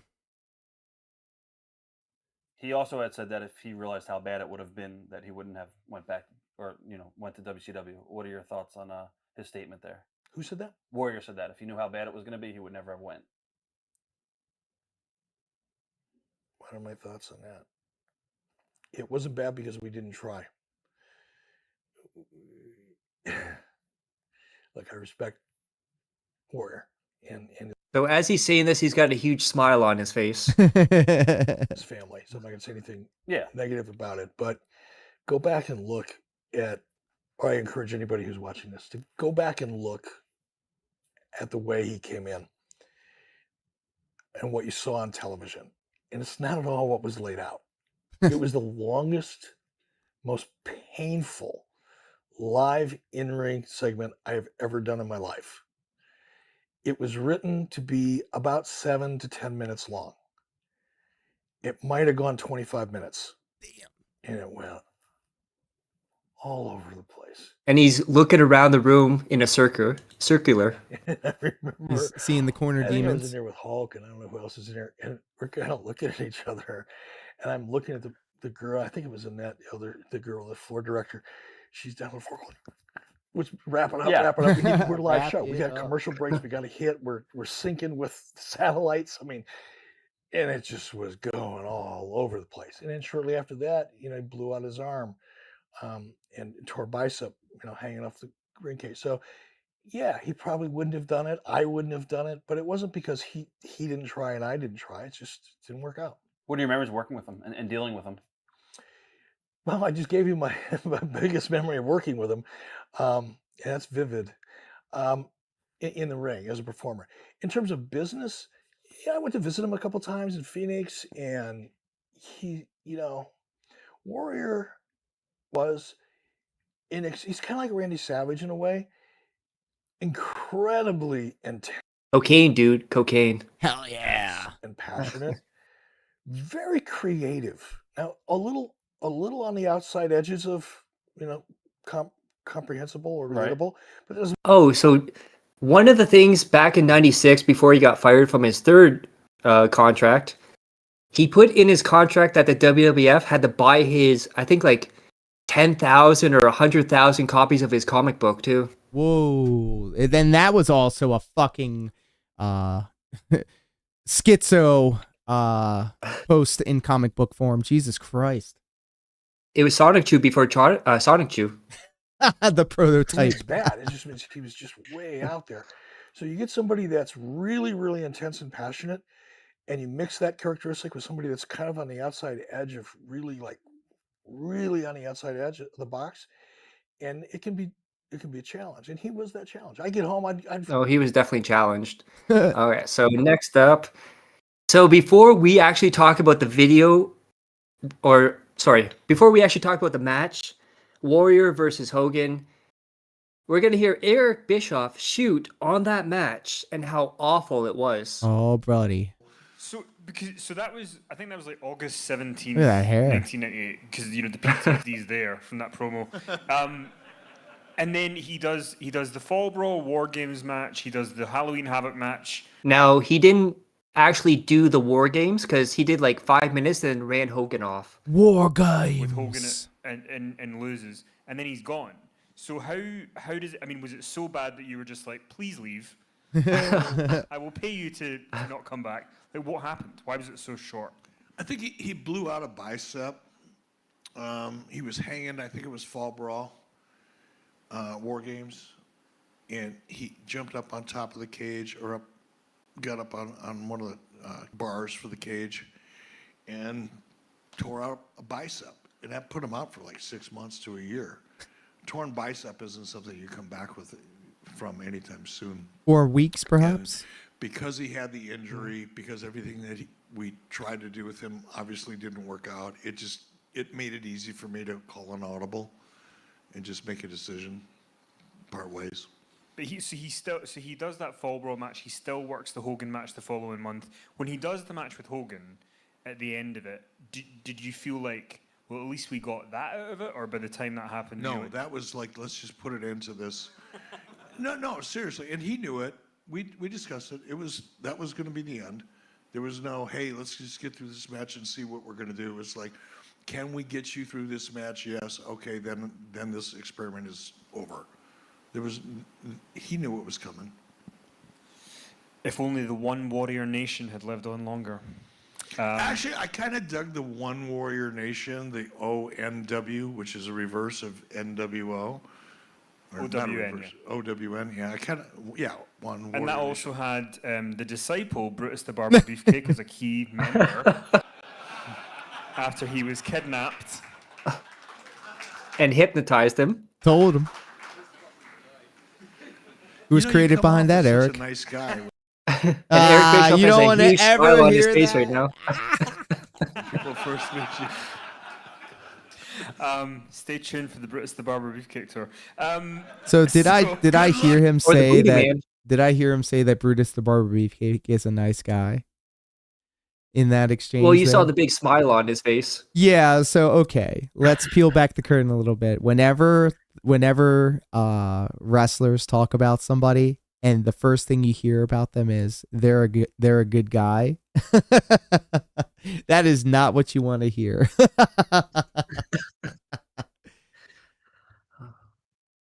With that, brother. So before Okay, so Diaz, we have to talk about this now. Let's go. What the fuck was this match?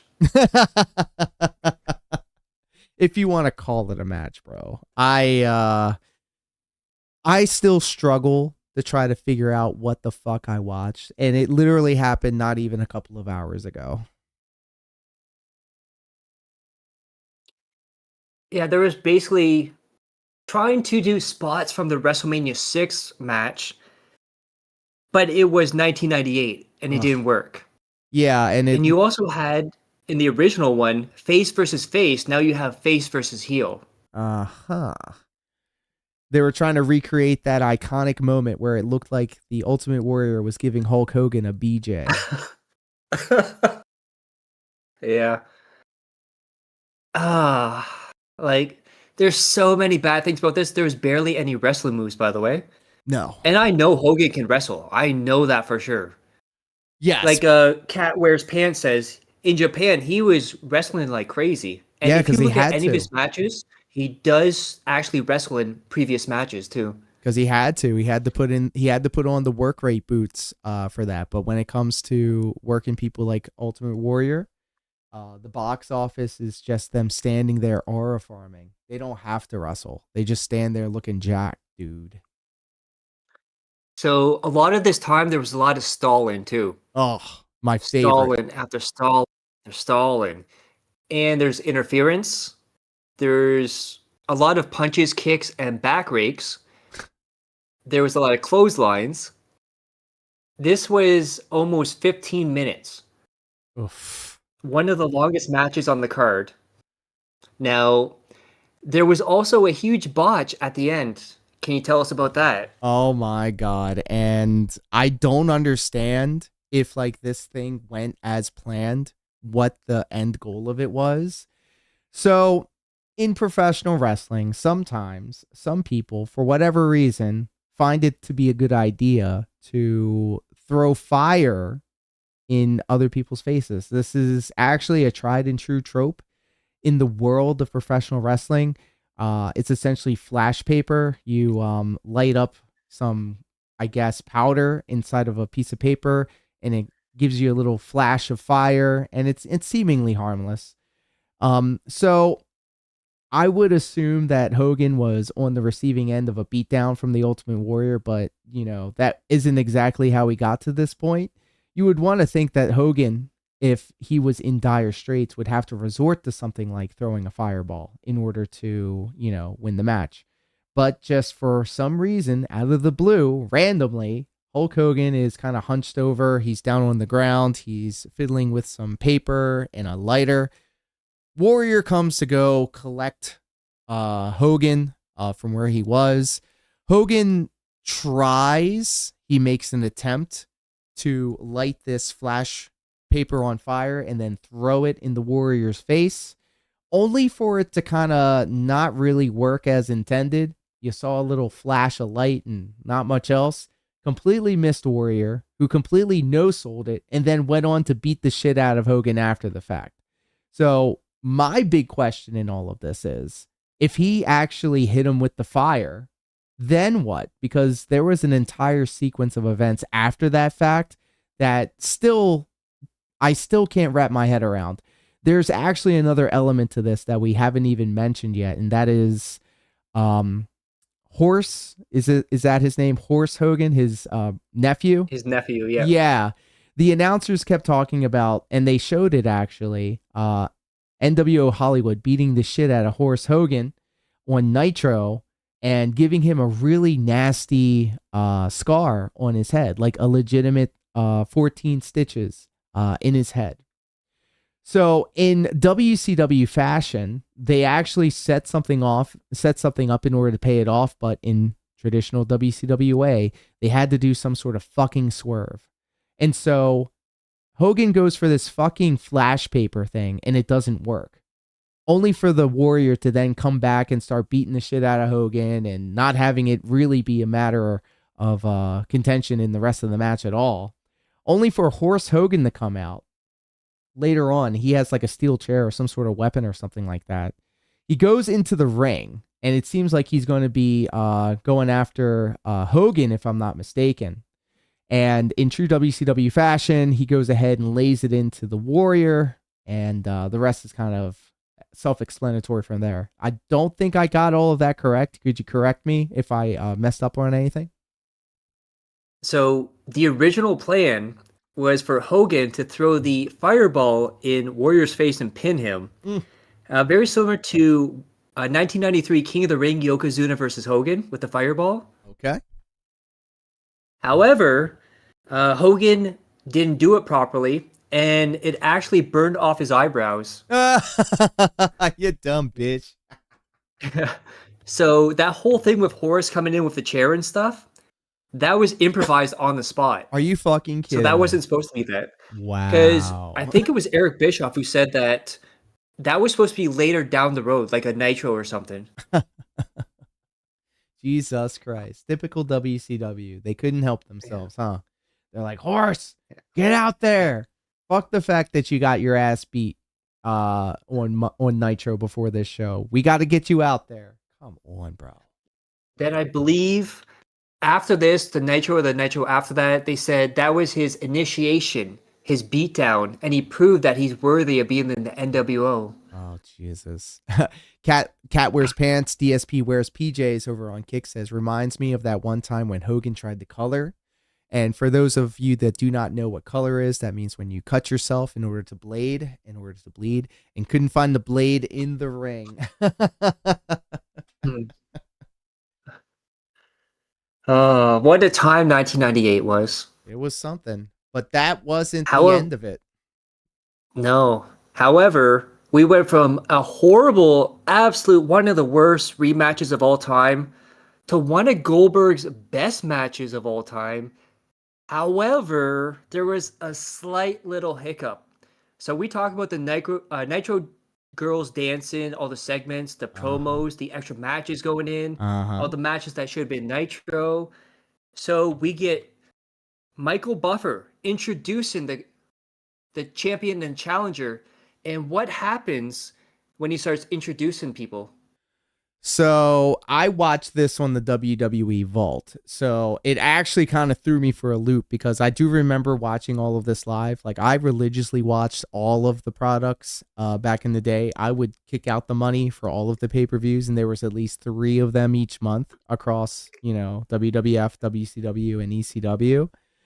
So they did the Hogan Warrior match. And then all of a sudden, at least as far as what I've seen on the WWE Vault YouTube channel, a station identification like color bar screen came up with like one of those sound effects, those beeps or whatever.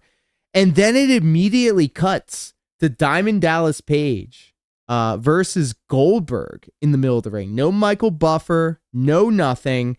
This was a big technical issue on the live show.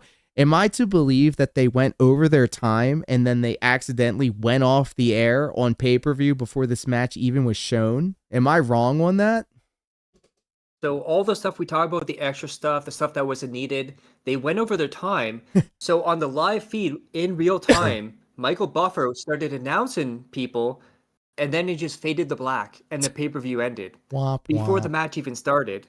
So the next night, on Nitro, they had to show the entire match in its entirety for free on Nitro, which then pissed people off because they paid for the pay-per-view. Right. And WCW said, okay, well, we'll give you a $5 voucher for that. And people were still pissed at that. So some people got their money back, but it's something that whoever's putting all this together, there's a huge backlog of shit here because this whole night was just a huge log and somebody fucked up really bad. Brother, if this was ever a reason to take notes and take stock as to what not to do for a professional wrestling show, as we were talking about, as we were going over this show, a lot of what we said at the beginning of the show was this could have been on a Nitro. We didn't need 2 Disco Inferno matches. Why the hell is there going to be a tag match now? And if Rick Steiner wins, he gets 15 minutes with Scott Steiner. Why did we have Sting getting carted out for 15 minutes? All of this time that was spent wasting could have been used for the main event. And if I paid for this pay-per-view, which I did, I would have been pissed the fuck off if I didn't get the main event match, the big thing, the big attraction that you want to have people come and see, only for not to have it happen. This is one of the many reasons why WCW, for whatever reason, we've seen all the reasons. This is why WCW ended up in the state that it was in, and it was like the sign of the times because it didn't get very much better going on to the next year and the year after that. Yeah, and then there was also an audio clip that DDP also said that during this match with Goldberg actually got a concussion. Yes. So DDP actually led Goldberg through this match with Goldberg having a concussion, and it was one of his best matches ever as well. Isn't that crazy? Crazy to think. Shout outs to DDP for being able to do that. That's the sign of a good worker, being able to not just carry your end of the bargain, but having to hold somebody's hand and paint yellow all over the ring for him.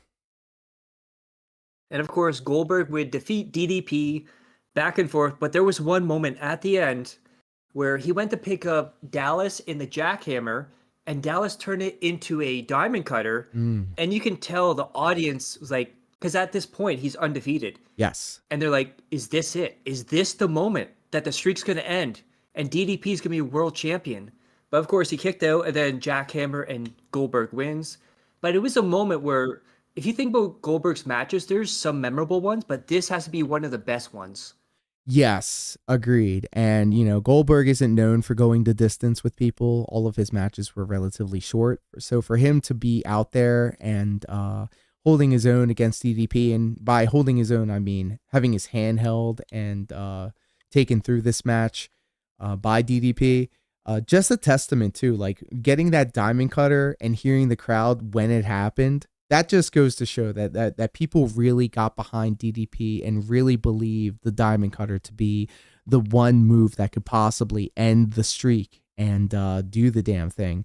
A thing to note as well, when he did lift up DDP for the jackhammer, he was struggling struggling to keep him up in the air for that jackhammer. It looked like he was about to lose him a couple of times during that. That was after the concussion. Yeah, you could tell for sure. Now, one could debate when he got the concussion, but I think it was probably when he took that header to the outside. I think he hit his head on the post, if I'm not mistaken. You know, you're supposed to take it with your shoulder, brother. And this isn't the first time that he's done He's a this. football player too. Yeah, so you would think that maybe he would be a little bit more aware, but you know what? He did it to himself, and like, I don't know. I've unfortunately had a couple of situations where I'm not going to say lose consciousness, but I did get pretty rattled, struck in the head once or twice, a couple of times, maybe a couple dozen times throughout my career. And the first thing like you need to do when you realize that you've had your bell rung is not pick somebody up. Figure out a different way. Do something else. But like once you are in that compromised position, you have no right or authority to continue on risking not only your health, but like the health of the person that you're working with. So unfortunately, you know, in wrestling, you have to kind of tough through it and show that you're, you know, better than it or whatever. But it could have gone so many different ways and so many worse ways. And so for DDP to be able to pull a match out of him like that on such a night of just repeated botches of, you know, timing and just decisions, there was a lot of luck. All the luck that could have been spent in that night was spent on that match for sure. And that would wrap up the pay-per-view. And right around the corner, I believe 2 months later, it was the end of the streak as Kevin Nash defeated Goldberg at Starrcade. And you know what happened a few weeks later after that in January? The finger poke of doom. Jesus. This was when Kevin Nash was in charge of the book, if I'm not mistaken, because he was the one to end the streak. And he was the one in the middle of all of that controversy with the finger poke of doom. Darkside Ranter over on YouTube is putting the stamp of approval, saying, I'd go as far as to say this was Goldberg's best match. I'm going to have to agree with you on that. I agree, and I don't even like Goldberg. And I would go as far as to say that was the best match on the show. But that's not saying much because that by a mile, yeah. That show was the shit. And as a kid, when I watched it, I thought it was fine. But now with my more modern sensibilities, I can confidently stand 10 toes down and say, this wasn't it, Chief. So now we're going to play a little game called Ask the Pro, where I'm going to ask Diaz questions and he uses his 20-year expertise, his fandom, whatever you want to call it, to answer these because we get to pick his brain now. So, who is your Mount Rushmore of managers? It can be 4 in any order.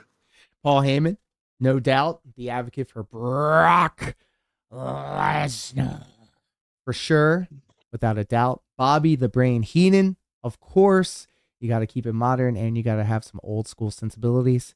Jim Cornette, because of his sharp wit and quick tongue, for sure. And I'm going to be a little bit based and biased here. Stacy Keibler and Tori Wilson. There you go. Ooh, nice. Okay, so now we're going to have some true or false questions. First question. False. Scott Hall was never in a Royal Rumble. True. I don't ever remember seeing him in a Royal Rumble. Scott Hall and his persona, Razor Ramon, were never in the Royal Rumble. However, the fake Razor Ramon was in the Royal Rumble. Yes, I'm glad that you made that distinction. I think you were trying to trap me here. You said Scott Hall specifically. I like that. Did the Ultimate Warrior have a tattoo of himself? Ooh, no. I don't think so. That is true. On his bicep, he has a he had a tattoo of his face. Wow. Well, okay. I guess it goes to show. Number 3, and there's 5 questions here. So number 3, when Kane debuted, Jim Ross was the one that said the iconic line, "That's gotta be Kane." True. I was there when it happened. I was there when the scriptures were written, child. False. What? It was Vince McMahon. McMahon. God damn it. You got me on that one. Shit. Because that's also a Mandela effect too. Because I was looking that up. Holy shit, you are absolutely right. And hold on 1 second. Cat Wears Pants just came up with an excellent manager to put on the Mount Rushmore, and I will be seeing him very soon. Jimmy Hart, one of the quintessential Ooh, managers yes. of our time. So very good call right there. The mouth of the South. Let's go. So number 4, Brock Lesnar and Kurt Angle's main event bout at WrestleMania 19 was the first time two WWE competitors used their actual real birth names in a WrestleMania main event.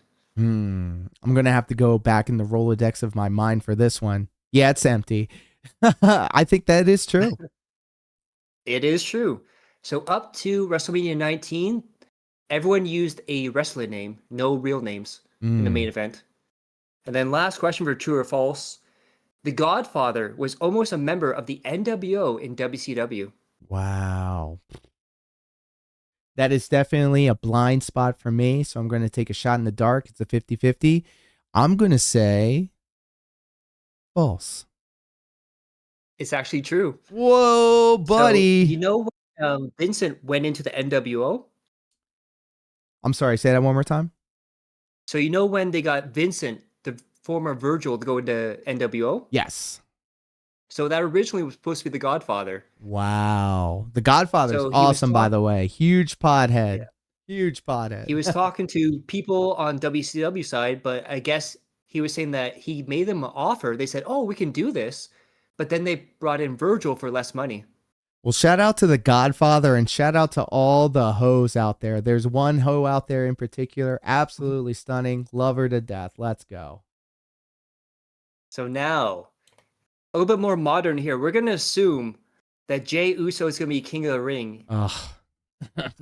I know. Now, I'm going to tell you the other names that were in this tournament. You tell me if they were a better fit for King of the Ring. You can, even if you just want to say yes or no, you're more than welcome to, or you can say more. Penta. Yes. Obafemi. Yes. What's his name? Solo. Nah. He's too charismatic. He's too funny. He doesn't need it. Carmelo Hayes. Yes. He's so good. He has all the potential in the world. He could really use the boost. But unfortunately, I don't see him winning it. Oh, well, he didn't, Dominic obviously. Mysterio. Yes. That would have been a nice little notch, a nice little feather in his cap. Absolutely. Well, he would have been the true king of the luchadors. This is true. Braun Breaker. I could see it. He doesn't need it. Trick Williams. Absolutely. Yes, he probably could have really done something cool with the king gimmick. You know how sometimes when you win the King of the Ring, you rock like the royal gear and stuff like that. I could have seen him doing some really cool shit with that. Damian Priest. No, the fall off needs to be studied, bro. Damian Priest coming from being a former world heavyweight champion to being on main event and just a fodder and a name in the tournament. No. Seth Rollins. He doesn't need it. Does not need it at all. He's the steady hand. He's the old reliable that can pull people through good matches. He doesn't need it, so no. And the bouncy one, Javon Evans. Love Javon Evans. I don't see him winning it this year, but I absolutely positively. Too early for him? Yeah, I see him winning it later down the line. He has his entire future career ahead of him. Tama Tonga. Nope. Ricky Saints? They will never let him at that level. He's only going to be seen as a C to B tier talent. This is a tough one.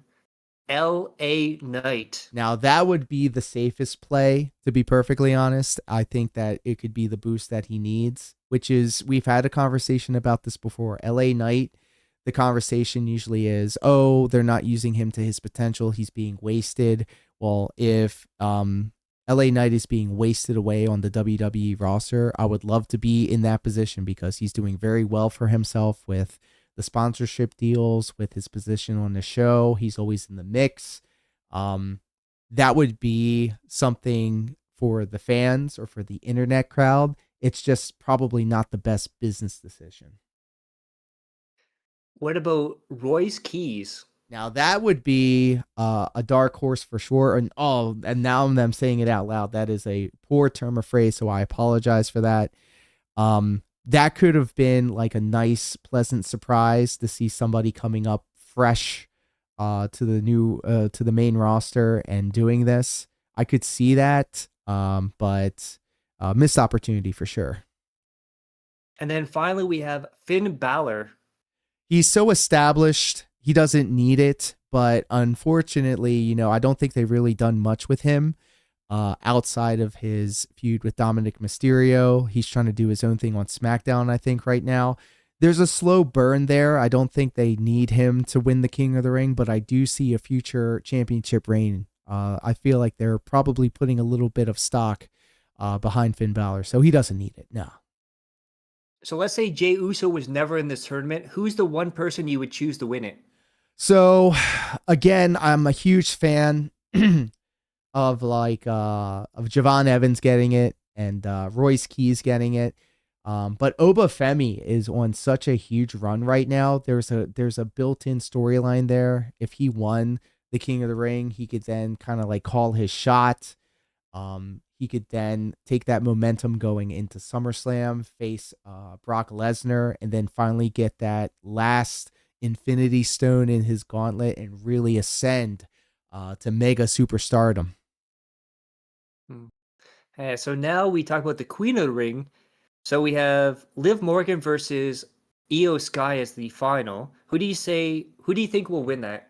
So I'm a huge fan of Io Sky. I've said it on every show. Io Sky is probably one of the best, not just female professional wrestlers, but one of the best professional wrestlers in the world, like hands down, without fail. I'm a huge fan of the Joshi style. I'm a huge fan of Io Sky as an in-ring competitor, as a person. All of it. She has captured the hearts and the minds of everybody, and I'm here for it. I remember seeing her in NXT coming up to where she is now. Triple H seems to be a huge fan of her. She's always being featured. And personally, I would definitely say Io Sky all the way. Queen of the Ring. So if there is no... Okay, so Io Sky is your pick. So do you think she'd be better than Becky Lynch? So Becky Lynch doesn't need it. She's established. She is now serving the purpose to help the next generation of stars coming up. She's doing her work with Sol Ruka. She has had some spats with Jessica Carr, the female ref. Her status and her part of the show is to help other people come along. And the Queen of the Ring tournament is set up to set up the next new name coming up in the WWE, so she definitely doesn't need it. What about Alexa Bliss? Same situation here. She's established. She doesn't need it. It doesn't serve the purpose of what the Queen of the Ring should be, which is, I think, is establishing new talent. So I would say no to a Bliss. Chelsea Green? I love Chelsea Green. She's beautiful. She's entertaining. She takes anything that she does and just it's well suited for her, because then she can really ham it up with the Queen gimmick. And again, I have a personal bias. I'm a huge fan of Chelsea Green. Absolutely, yes. So out of the four, Sol Ruka, Laura, Charlotte, or Jade, would you prefer them over Io?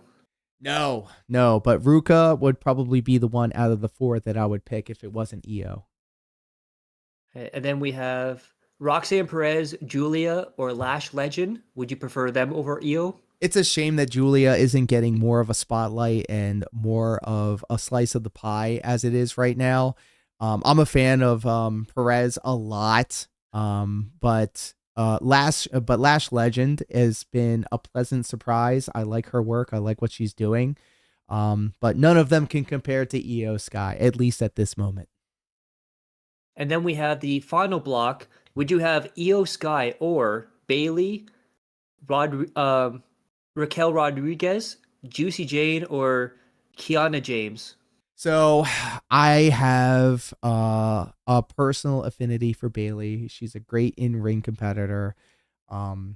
She does great work. If it wasn't an Io Sky, it would definitely be a Bailey. She never really has shined in that position, and I feel like that if it wasn't Io Sky, it could be a Bailey for sure. Okay. And then we're going to play another game. Who is younger? I have 4 questions here. So let's see how good you are. Damian Priest or Seth Rollins? Holy shit. I know Damian Priest is an old head, so I'm going to say Seth Rollins. Damian Priest is 43. Seth Rollins is 40. Wow. All of these top tier guys in their 40s. Crazy to think. In a young man's Now game. we're gonna have some AEW flavor here. Let's go. Orange Cassidy or Adam Cole? So I remember coming up in the indie wrestling scene with Adam Cole. So I'm going to have to assume he's around the same age range as me. So I'm going to say Adam Cole is the youngest of the two. So Adam Cole is 36.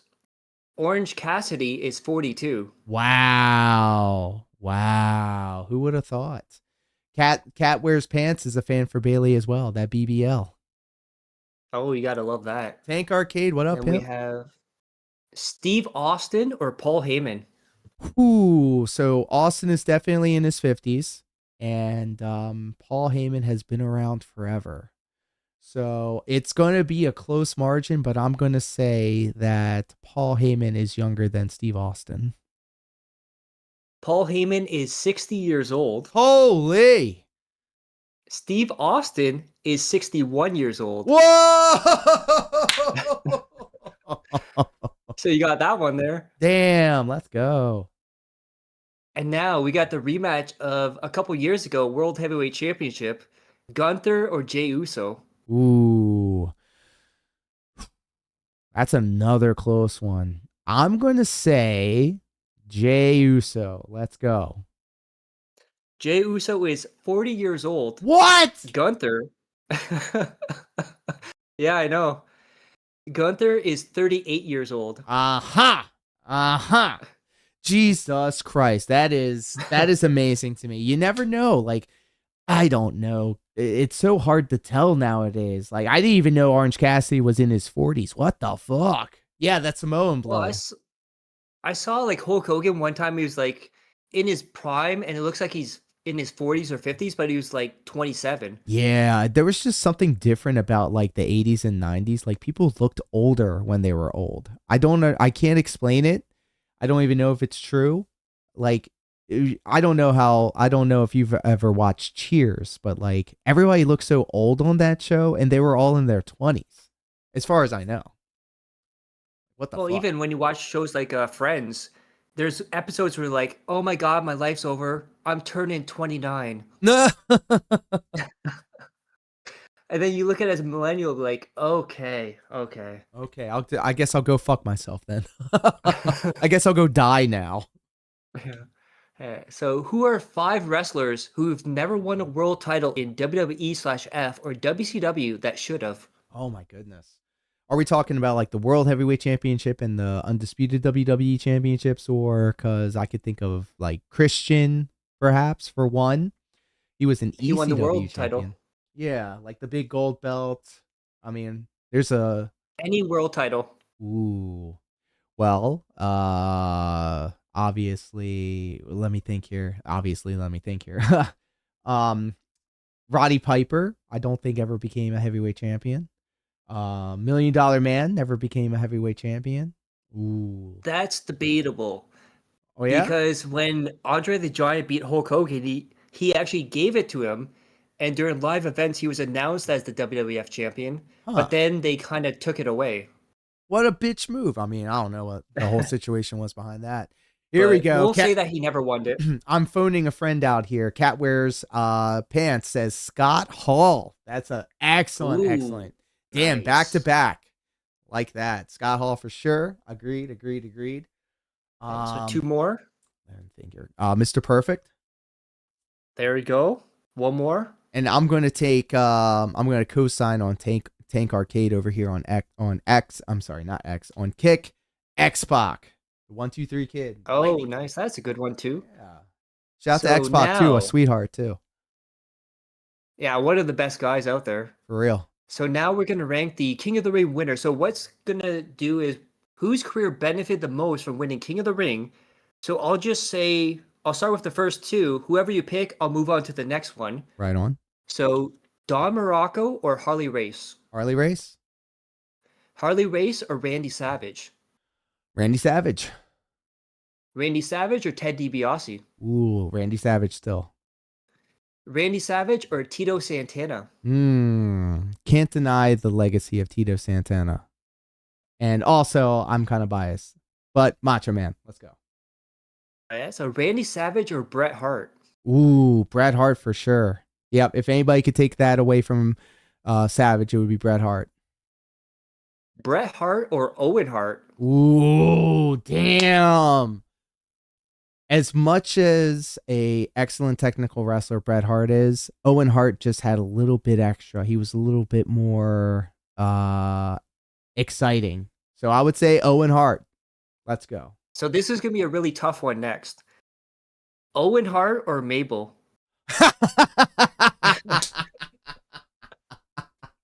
I'm gonna have to ruminate on this. Chat, what do y'all think? Yeah, definitely Owen Hart. Let's go. Oh, very tough one now. Owen Hart or Steve Austin? Ooh, there's no denying that Steve Austin winning King of the Ring propelled him and the pro wrestling industry to heights never seen before. So sorry, Owen, I love you, but Austin 316 says I just whipped your ass. Steve Austin or Triple H? Well, Triple H is obviously the big boss, but he never had that. Well, now that I'm thinking about it, the cultural shift in what professional wrestling is now is pretty much because of Triple H. And there's no denying his body of work. But if we are just like hyper fixated on the King of the Ring, I would say Steve Austin. Let's go. Steve Austin or Ken Shamrock? Ooh, Steve Austin. Steve Austin or Badass Billy Gunn, Mr. Ass, whatever you want to call him. If it wasn't for The Rock cutting his legs out from underneath him in that brutal ass promo, I still wouldn't say Billy Gunn. Steve Austin. So a funny thing about that one, so Billy Gunn, one of the reasons his singles ended and he went back to tag team is because he couldn't go longer matches because he had asthma. Interesting, which is weird because he's in such good shape. But there you go. Yeah. So Steve Austin or Kurt Angle? I love Kurt Angle, the wrestling machine. Incredible talent in a personal like my personal interactions with Kurt Angle has always been good. Damn, that's difficult. There's still no beating Steve Austin though, so I'm gonna have to say Austin, but just by a small little narrow margin. Steve Austin or Edge? Well, on this day, that's it. No, I'm just kidding. It's Steve Austin still. Steve Austin or Brock Lesnar? Oh, god damn. Well, it's difficult because if I say Brock, then I'm like co-signing on his alleged debauchery. I'm going to say alleged. We're just talking about his career in the ring. Well, there you go. All right, we're going to keep the art separate from the artist. You know what? If there's ever somebody to dethrone Austin, I'm going to say Brock Lesnar. And then we have Brock Lesnar or Booker T. I'm sorry, Booker T. Whoop That Trick is excellent. I'm glad that you encouraged Stephanie Valkyr to continue doing the Kiss of Death, but I'm going to have to go with the Beast. And Brock Lesnar or one of the greatest technical wrestlers of all time, William Regal. Man, I also have a personal bias for William Regal. But in terms of box office, in terms of money making, in terms of business, Brock Lesnar. Brock Lesnar or Sheamus? Brock Lesnar. Love you, Sheamus. Brock But... Lesnar? Yeah, I forgot because I was looking this all up. I forgot he was King of the Ring too. Yeah, I mean, I guess goes to show if we're just looking at it through the lens of like King of the Ring style, you know. Brock Lesnar or Bad News Barrett? Another one that I forgot won the King of the Ring. Sorry, I've got some bad news for you. I'm gonna have to pick Brock Lesnar. And also, I forgot this person won King of the Ring as well. Brock Lesnar or Baron Corbin? Holy shit, Baron Corbin's awesome. A very nice guy. A good hand, very safe, very capable. But unfortunately, he's no Brock Lesnar. Brock Lesnar or Xavier Woods? I love Xavier Woods. I love the fact that he's also a Final Fantasy 14 player. Him coming from TNA, doing the New Day stuff, and now going out and doing his own thing. Sorry, Brock Lesnar. Okay, so last three, Brock Lesnar or Gunther? Ooh, now we're talking. So Because Gunther after this won the world title, retired the Legends too. yeah, I'm just saying, man, if everything is lining up the way that I think it is, they're going to set up either Obafemi versus Brock, or they're going to have Gunther be the one to put him away. The resume that Gunther has put together, it's something to like. Obviously, Brock Lesnar ended the streak, Undertaker WrestleMania streak, but who has retired? John Cena, AJ Styles. Who else am I missing here? Goldberg. Holy shit. We were just talking about him. Yeah. I'm going to say controversial take here, risky plays here, Gunther. Then we have Gunther or Cody Rhodes. So Cody Rhodes is the quarterback, you know, the ace of WWE as it stands right now. You know, the most marketable out of all of them, you know, the big American hero. You know what? We're going to say Cody. We're going to say Cody. This is another controversial take. I'm going to say Cody on this one. And then last one for King of the Ring. Assuming he wins, Cody Rhodes or Jey Uso?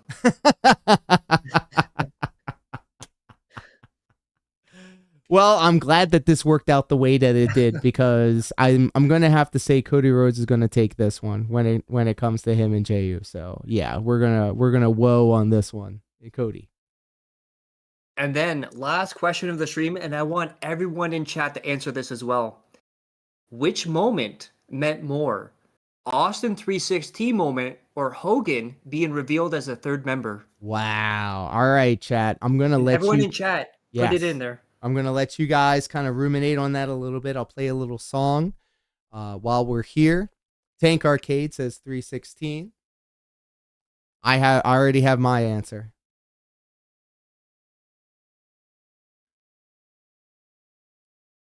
Cat Wears Pants says easy.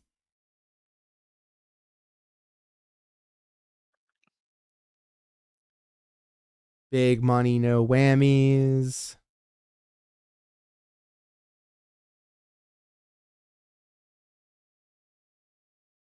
All right, I have my answer.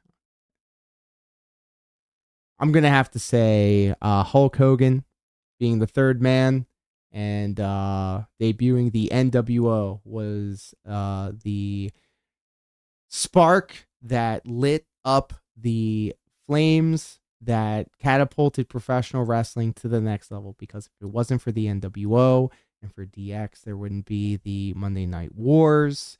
There wouldn't have been NWO Hollywood, NWO Wolfpack. There wouldn't have been the end of WCW. There wouldn't have been the revival of the NWO in WWE. There wouldn't be us still talking about the NWO to this day. It's like a 1 and a 1A. The Stone Cold Steve Austin and the 316 promo absolutely positively shot the wrestling industry to the moon and beyond. but nothing can compare to the day that Hulk Hogan turned his back on WCW, aligned with Scott Hall and Kevin Nash, and formed the NWO. The cultural phenomenon that was the NWO could not be denied. Amazing. Amazing answer. And with that, ladies and gentlemen, we are done. Our retro review, we're done the modern stuff. However, I just want to pose a question. We've done WWE. We've done WCW. So what if the next Smark Guys, we go to the land of the extreme? I would love that. And in fact, the chat was bringing that up. They would love to see some more extreme coverage here on Smart Guys 3.0. And you got to give the people what they want. Okay, so next, Smart Guys will be covering an ECW pay-per-view plus the modern news stories. Again, you guys could always suggest for it. We'll put a poll up, and whoever wins, we'll do next time. Exercise your democratic duty, guys, because you don't know how long you'll have those freedoms. And I want to thank you, Lor, for being a part of this. Thank you for coming on. Amazing stuff. That just flew right by. Yeah, wow. We're closing in on 4 hours now. Time flies when you're having fun. And I really do love when we get to talk about the modern stuff and kind of catch up on all the things that have been going on in the modern era and then reminiscing about the past. I remember living through these moments and completely forgetting that they happened and then watching them all over again. It scratched that nostalgic itch for me, but I also have the modern sensibilities to know better when I'm watching this stuff. What an incredible time to be alive. And I'm so glad that I'm able to share this experience with all of you guys live and with you, Dash. Thank you once again. I always want to let this be known that working with Dash, one of the hardest working people on streaming right now, the quintessential host when it comes to organizing these things and seeing these things through. From the Detractor Fall Guys live stream get together, the Smart Guys 3.0 to his robust podcast, I want to let it be known that Dashfire is doing the most, and I share the same sentiment as everybody here on Twitch, Kick, X, and YouTube. We appreciate the work that you put in here, and it definitely shows. So thank you so much for letting me be a part of it. Well, Lor, you are the perfect tag team partner here. And us together doing all these stuff, whether it be you on the Robust Podcast or Fall Guys or Smart Guys 3.0, it's always a blast because I know I could always have fun with you. We always worked well together. And I think the audience, the chat, they like it too. So we work perfect together. So thank you for that. Agreed. And one of the things that people do say all the time when they come by on the stream and on other streams is how much fun they have listening to these streams, listening to Smart Guys. I'm glad that we've been able to take this mantle, take it away from that other product and make it our own and plant our flag and produce this and produce the type of content that I would like to listen to. So shout out to everybody here in the chat, not only here, but over on Dashfire corner of the internet as well. You guys have been amazing. You've been an incredible audience. Thank you guys so much for allowing us to do this, because if not, we would be sitting here talking to ourselves. Yeah, so again, this is not possible without you guys. So thank you for everything. Thank you for listening to us ramble, for me to ramble about Ric Flair, for Diaz to tell his behind the scenes stories, which are always amazing, for us to take clips and audio and analyze them, to help me pick Lor's brain, for me as a fan to give my opinion. It all gels so together, and it's not possible without every single person in this audience, anyone that's watching this on demand or live. Thank you from the bottom of our hearts. You are awesome. Agreed. Thank you all so much. Dashfire, thank you so much, and I hope you all have an excellent evening. And until next time,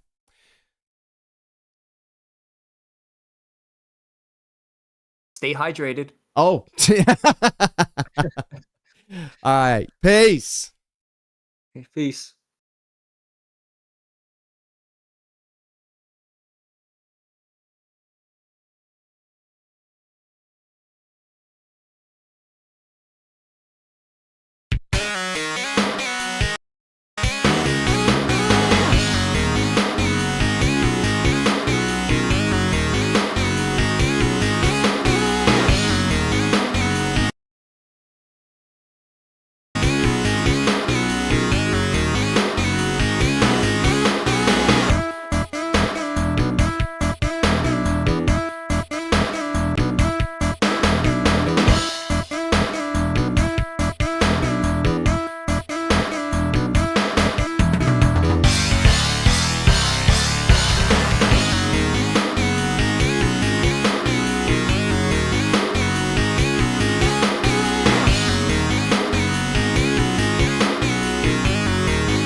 And you heard the man, the myth, the legend, Dashfire.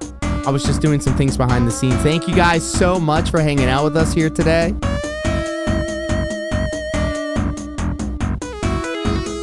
You heard it. I need you guys to give us your ECW recommendations so we can go over them on the next episode of Smark Guys. I always have so much fun doing this.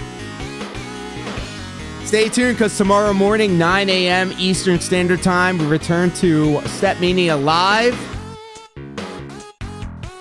featuring your favorite AI-generated waifus and 20,000 plus songs available to be requested.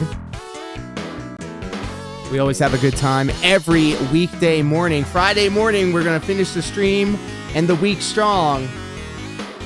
Thank you guys so much for joining us. And until next time, for Dashfire, this is Lor Diaz for Smart Guys 3.0. Peace.